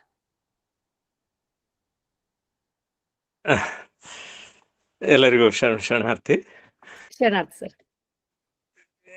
ಅದೇ ಚಿಂತನ ಮಂಥನ ಮಾಡುವಂತಹದ್ದು ವಚನ ಸಾಹಿತ್ಯದಲ್ಲಿ ಇದ್ದಷ್ಟು ಪ್ರಾಯಶಃ ಜಗತ್ತಿನ ಎಲ್ಲಾ ರಾಷ್ಟ್ರಗಳಿಗೆ ಅವುಗಳ ಸಂವಿಧಾನ ರಚನೆ ಮಾಡಲಿಕ್ಕೆ ಯಾವುದಾದ್ರೂ ಒಂದು ಆಕರ ಸಾಮಗ್ರಿ ಬೇಕಾಗಿದ್ರೆ ಅದು ಖಂಡಿತವಾಗಿಯೂ ನಮ್ಮ ಶರಣರ ವಚನಗಳು. ವಚನ ಸಾಹಿತ್ಯದಲ್ಲಿ ಇಲ್ಲದೆ ಇರುವಂತಹದ್ದು ನಮ್ಮ ಸಂವಿಧಾನದಲ್ಲಿ ಏನಿಲ್ಲ. ಆದರೆ ಸಂವಿಧಾನದಲ್ಲಿ ಇದ್ದದ್ದಕ್ಕಿಂತಲೂ ಸಾವಿರ ಪಟ್ಟು ಹೆಚ್ಚಿನದು ಮಾನವ ಹಕ್ಕುಗಳ ಕುರಿತಾಗಿ ಆಗಲಿ, ಇಡೀ ಜಗತ್ತು ಶಾಂತಿಯಿಂದ ಬದುಕಬೇಕಾದ್ರೆ ಏನು ಮಾರ್ಗದರ್ಶಿ ಸೂತ್ರಗಳು ಬೇಕು ಅಂತ ಅನ್ನೋದು ಎಲ್ಲವೂ ನಮ್ಮ ವಚನ ಸಾಹಿತ್ಯದಲ್ಲಿ ಅದ. ಅಂಥ ವೈಚಾರಿಕತೆಯ ಕುರಿತಾಗಿ ಭಾಳ ಡೀಟೇಲ್ ಆಗಿ ಡಾಕ್ಟರ್ ನಾಗರಾಜ್ ಅವರು ಮಾತಾಡಿದರು. ತುಂಬ ಖುಷಿ ಆಯಿತು. ಇದಕ್ಕಿ ಲಕ್ಕಮ್ಮ ಕೇಳುವಂಥ ಆ ಪ್ರಶ್ನೆ ಅದಲ್ಲ, ಈ ಸಖಿ ಆಸೆ ನಿಮಗೇಕೆ, ಇದರ ಹೊರತಾಗಿ ಕಳಬೇಡ ಕೊಲಬೇಡ ಹುಸಿಯ ನುಡಿಯಲು ಬೇಡ ಅನ್ನುವಂಥ ಈ ಸಪ್ತ ಸೂತ್ರಗಳ ಹೊರತಾಗಿ ಬೇರೆ ಯಾವ ಧರ್ಮ ಏನನ್ನ ಹೇಳಲಿಕ್ಕೆ ಸಾಧ್ಯದೆ? ಧರ್ಮ ಅಂದ್ರೆ ಬೇರೆ ಏನಲ್ಲ, ಕೊಟ್ಟದ್ದನ್ನ ಕೆಡದಂಗೆ ಇಟ್ಕೊಂಡು ಮರಳಿ ಕೊಟ್ಟವರಿಗೆ ಒಪ್ಸೋದು ಅದಲ್ಲ, ಇದೇ ಧರ್ಮ.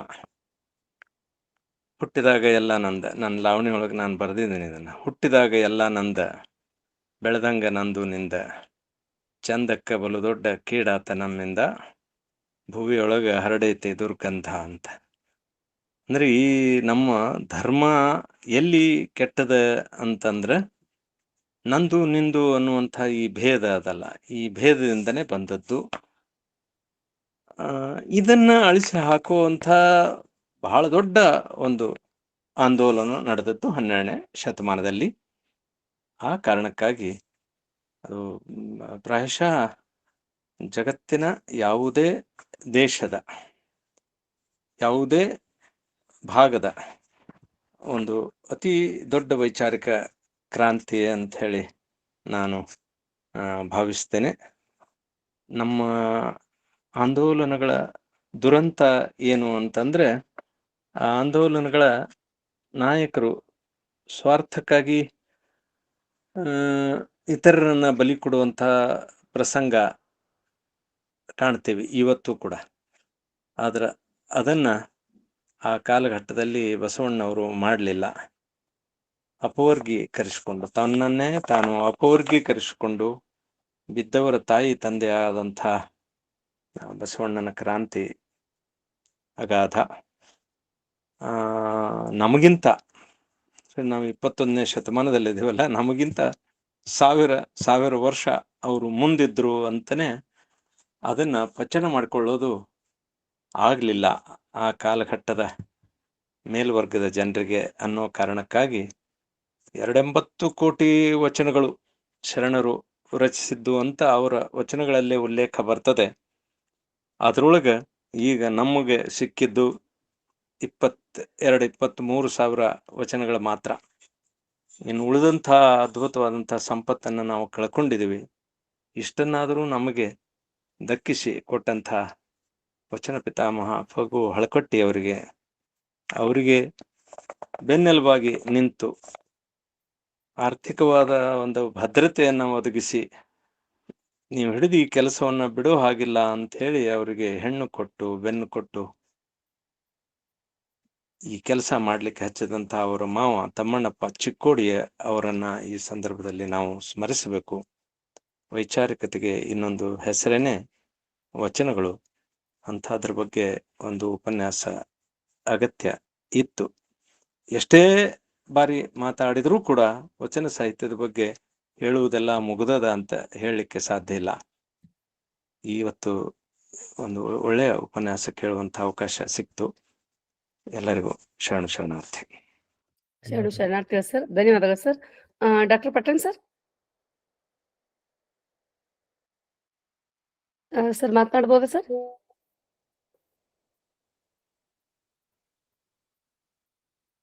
ಸರ್ ಮ್ಯೂಟ್ ಆಗಿದೆ, ಅನ್ಮ್ಯೂಟ್ ಮಾಡಿ ಮಾತನಾಡ್ಬೋದಾ?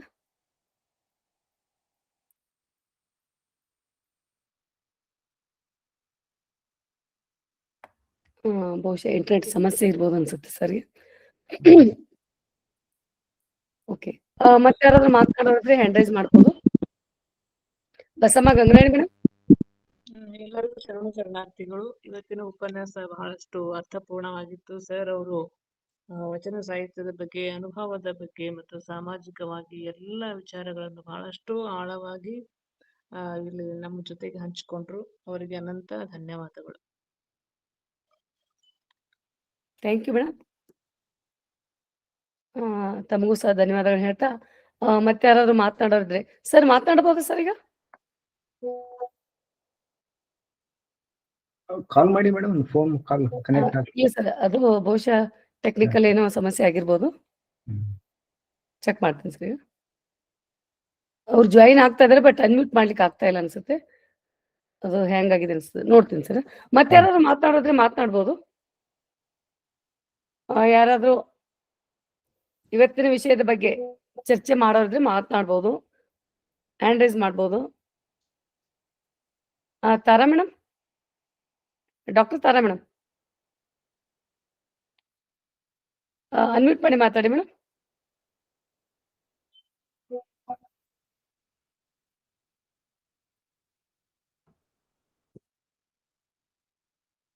ಮಾತನಾಡ್ಬೋದಾ? ತಾವು ಹ್ಯಾಂಡ್ ರೈಸ್ ಮಾಡಿದ್ರಿ ಮೇಡಮ್.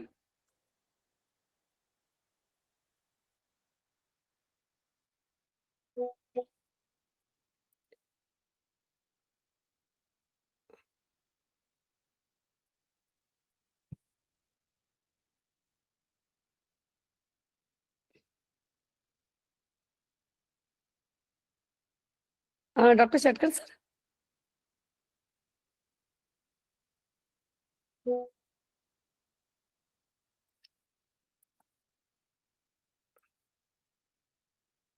ಓಕೆ. ಬಹುಶಃ ಸಾಕಷ್ಟು ಜನ ಸಂವಾದದಲ್ಲಿ ಪಾಲ್ಗೊಂಡ್ರು. ಒಂದು ಅತ್ಯುತ್ತಮವಾಗಿರುವಂತ ಉಪನ್ಯಾಸ. ಈಗಾಗಲೇ ಸಂವಾದದಲ್ಲಿ ಪಾಲ್ಗೊಂಡಂತ ಎಲ್ಲ ಶರಣು ಬಂಧುಗಳಿಗೆ ಅನಂತ ಅನಂತ ಶರಣಾರ್ಥಿಗಳನ್ನ ನಾನು ತಿಳಿಸ್ತಾ ಇದ್ದೀನಿ. ಮತ್ತಾರಾದ್ರೂ ಮಾತಾಡೋರಿದ್ರೆ, ಚರ್ಚೆ ಮಾಡೋರಿದ್ರೆ ಅವರು ಹ್ಯಾಂಡ್ ರೈಸ್ ಮಾಡ್ಬೋದು. ಇಲ್ಲ ಅಂದ್ರೆ ನಾವು ಕೊನೆಯ ಘಟ್ಟಕ್ಕೆ ಹೋಗ್ಬೋದು. ಈಗಾಗಲೇ ಒಂದು ಇವತ್ತಿನ ವಚನ ಸಾಹಿತ್ಯದಲ್ಲಿ ಆಧುನಿಕ ಚಿಂತನ ಅನ್ನೋ ವಿಷಯವಾಗಿ ಒಂದು ಅತ್ಯುತ್ತಮವಾಗಿರುವಂತ ಅರ್ಥಪೂರ್ಣ ಉಪನ್ಯಾಸ ಮಾಡಿದಂತ ಡಾಕ್ಟರ್ ನಾಗರಾಜ್ ಬಸರಕೋಡ್, ಶಿಕ್ಷಕರು, ಡಾಕ್ಟರ್ APJ ಅಬ್ದುಲ್ ಕಲಾಂ ವಸತಿ ಶಾಲೆ ಬಳ್ಳಾರಿ, ಹಾಗೂ ರಾಜ್ಯ ಕನ್ನಡ ವಿಷಯ ಸಂಪನ್ಮೂಲ ವ್ಯಕ್ತಿಗಳು, CBSE ವಿಭಾಗ ನವದೆಹಲಿ ಅವರಿಗೆ ವೇದಿಕೆಯ ಪರವಾಗಿ ಅನಂತ ಅನಂತ ಶರಣಾರ್ಥಿಗಳನ್ನ ನಾನು ತಿಳಿಸ್ತಾ ಇದ್ದೀನಿ. ಅದರೊಂದಿಗೆ ಈ ವೇದಿಕೆಯ ಮೂಲಕ ಪ್ರತಿ ಶನಿವಾರ ಸಾಯಂಕಾಲ 5 ಗಂಟೆಗೆ ಮತ್ತು ರವಿವಾರ 11:30ಕ್ಕೆ ಸದಾ ಒಂದು ಸಾವಿಲ್ಲದ ಶರಣರ ಮಾಲಿಕೆ, ವಚನ ಸಾಹಿತ್ಯದ ತತ್ವ ಆದೇಶಗಳು ಹಾಗೂ ಅನೇಕ ಸಾಹಿತ್ಯಿಕ ವಿಷಯಗಳನ್ನ ನಮಗೆ ಸದಾ ಉಣಬಡಿಸಲಿಕ್ಕೆ ಅವಕಾಶ ಮಾಡಿಕೊಟ್ಟು ಸದಾ ಮಾರ್ಗದರ್ಶನ ಮಾಡ್ತಾ ಇರುವಂತ ಡಾಕ್ಟರ್ ಶಶಿಕಾಂತ್ ಪಟ್ಟಣ ಸರ್ ಅವರಿಗೆ ವೇದಿಕೆಯ ಪರವಾಗಿ ಅನಂತ ಅನಂತ ಶರಣಾರ್ಥಿಗಳು. ಈಗಾಗಲೇ ವಚನ ಪ್ರಾರ್ಥನೆಯನ್ನ ಮಾಡುವ ಮೂಲಕ ಕಾರ್ಯಕ್ರಮಕ್ಕೆ ಚಾಲನೆ ಮಾಡಿದಂತ ಶರಣ ನಿಂಗಪ್ಪ ಶಾಗೋಟಿ ಅವರಿಗೂ ಸಹಿತ ವೇದಿಕೆಯ ಪರವಾಗಿ ಶರಣಾರ್ಥಿಗಳು. ಸಂಯೋಜಕರಾಗಿ ಸದಾ ಎಲೆಮರೆಯ ಕಾಯಾಗಿ ಕಾರ್ಯ ಮಾಡ್ತಾ ಇರುವಂತ ರುದ್ರಮೂರ್ತಿ ಪ್ರಭು ಹಾಗೂ ಕುಮಾರರಾಜಣ್ಣ ಸಹೋದರರಿಗೂ ಸಹಿತ ಅನಂತ ಅನಂತ ಶರಣಾರ್ಥಿಗಳು. ಸಂವಾದದಲ್ಲಿ ಪಾಲ್ಗೊಂಡು ಇನ್ನಷ್ಟು ಅರ್ಥಪೂರ್ಣವಾಗಿ ಉಪನ್ಯಾಸವನ್ನ ಇವತ್ತಿನ ವೇದಿಕೆಯನ್ನ ಮಾಡಿದಂತ ಎಲ್ಲ ಶರಣು ಬಂಧುಗಳಿಗೆ ವೇದಿಕೆಯ ಪರವಾಗಿ ಶರಣಾರ್ಥಿಗಳನ್ನು ತಿಳಿಸ್ತಾ, ಕೊನೆಯದಾಗಿ ವಚನ ಮಂಗಳ ಮಾಡಲಿರುವ ಶರಣೆ ಪ್ರೇಮಾದೇವಿ ಅಣ್ಣಿಗೇರಿ ಅವರಿಗೂ ಸಹಿತ ಅನಂತ ಅನಂತ ಶರಣಾರ್ಥಿಗಳನ್ನ ಹೇಳ್ತಾ, ಶರಣೆ ಪ್ರೇಮಾದೇವಿ ಅಣ್ಣಿಗೇರಿ ಮೇಡಮ್ ಅವರು ವಚನ ಮಂಗಳವನ್ನ ಮಾಡ್ಬೇಕು ಅಂತ ಕೇಳ್ಕೊಳ್ತಾ ಇದೀವಿ ಮೇಡಮ್. ಹ್ಞೂನ್ರಿ ಮೇಡಮ್. ಓಂ ಶ್ರೀ ಗುರು ಬಸವಲಿಂಗಾಯ ನಮಃ. ಎಲ್ಲರಿಗೂ ಶರಣಾರ್ಥಿಗಳು. ನಾನೊಂದು ಅಕ್ಕ ಮಹಾದೇವಿಯರ ವಚನವನ್ನು ಹಾಡುವೆನು. ಸಜ್ಜನೆಯಾಗಿ ಮಜ್ಜನ ಕೆರೆವೆ, ಸಜ್ಜನೆಯಾಗಿ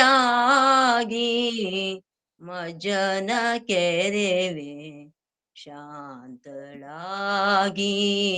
ಪೂಜೆಯ ಮಾಡುವೆ, ಶಾಂತಳಾಗಿ ಪೂಜೆಯ ಮಾಡುವೆ, ಸಜ್ಜನೆಯಾಗಿ ಮಜ್ಜನ ಕೆರೆವೆ, ಶಾಂತಳಾಗಿ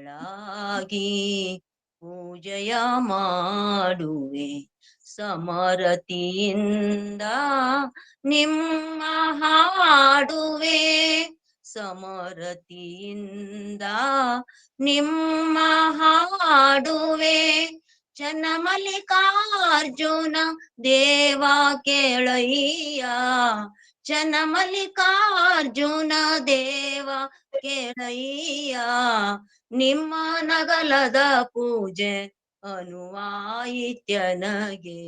ನಿಮ್ಮ ನಗಲದ ಪೂಜೆ ಅನುವಾಯಿತ್ಯನಗೆ, ಸಜ್ಜನೆಯಾಗಿ ಮಜ್ಜನ ಕೆರೆವೆ, ಶಾಂತಳಾಗಿ ಪೂಜೆಯ ಮಾಡುವೆ ಶಾಂತಳಾಗಿ ಪೂಜೆಯ ಮಾಡುವೆ ಸಜ್ಜನೆಯಾಗಿ ಮಜ್ಜನ ಕೆರೆವೆ ಸಮರತಿಯಿಂದ ನಿಮ್ಮ ಹಾಡುವೆ ಸಮರತಿಯಿಂದ ನಿಮ್ಮ ಹಾಡುವೆ ಚನ್ನಮಲ್ಲಿಕಾರ್ಜುನ ದೇವ ಕೇಳಯ್ಯ ಚನ್ನಮಲ್ಲಿಕಾರ್ಜುನ ದೇವ ಕೇಳಯ್ಯ ನಿಮ್ಮ ನಗಲದ ಪೂಜೆ ಅನುವಾಯಿತ್ಯನಗೆ ನಿಮ್ಮ ನಗಲದ ಪೂಜೆ ಅನುವಾಯಿತ್ಯನಗೆ ಅನುವಾಯಿತ್ಯನಗೆ ಅನುವಾಯಿತ್ಯನಗೆ. ಅವಕಾಶಕ್ಕಾಗಿ ಧನ್ಯವಾದಗಳು. ಅತ್ಯಂತ ಸುಶ್ರಾವವಾಗಿ ವಚನ ಮಂಗಳವನ್ನ ಮಾಡಿದಂತ ಸಹೋದರಿ ಪ್ರೇಮಾದೇವಿ ಅಣ್ಣಿಗೇರಿ ಮೇಡಮ್ ಅವ್ರಿಗೂ ಸಹಿತ ವೇದಿಕೆಯ ಪರವಾಗಿ ಅನಂತ ಶರಣು ಶರಣಾರ್ಥಿಗಳು. ಪ್ರತಿ ಶನಿವಾರ 5 ಗಂಟೆಗೆ ಹಾಗೂ 5 ಗಂಟೆಗೆ ಹಾಗೂ ರವಿವಾರ 11:30ಕ್ಕೆ ಎಲ್ಲ ಶರಣು ಬಂಧುಗಳು ಇದೇ ಲಿಂಕ್ ಮೂಲಕ ಜಾಯಿನ್ ಆಗಿ ಒಂದು ವಚನ ಸಾಹಿತ್ಯದ ಸವಿಯನ್ನ ಆದೇಶ ತತ್ವಗಳನ್ನ ತಿಳ್ಕೊಳ್ಳಿಕ್ಕೆ ತಾವೆಲ್ಲರೂ ಕಾತುರರಾಗಿದ್ರಿ. ಅದಕ್ಕೆ ಇದೇ ಲಿಂಕ್ ಮೂಲಕ ಜಾಯಿನ್ ಆಗ್ರಿ ಅಂತ ನಾನು ಕೇಳ್ಕೊಳ್ತಾ ಇಲ್ಲಿಗೆ ಇವತ್ತಿನ ಒಂದು ಸರ್ ಮಾತಾಡ್ತೀರಾ ಸರ್? ಇಲ್ಲ ಮೇಡಮ್. ಇಲ್ಲ ಮೇಡಮ್, ಇಲ್ಲ. Yes sir. ಇಲ್ಲಿಗೆ ಇವತ್ತಿನ ಈ ಒಂದು ಗೂಗಲ್ ಮೀಟ್ ಉಪನ್ಯಾಸವನ್ನ ಮುಕ್ತಾಯ ಮಾಡ್ತಾ ಇದೀವಿ. ಎಲ್ಲ ಶರಣು ಬಂಧುಗಳಿಗೆ ಶರಣು ಶರಣಾರ್ಥಿಗಳು. ಶರಣು ಶರಣಾರ್ಥಿ ಮೇಡಮ್. ಎಲ್ಲರಿಗೂ ಶರಣು ಶರಣಾರ್ಥಿ.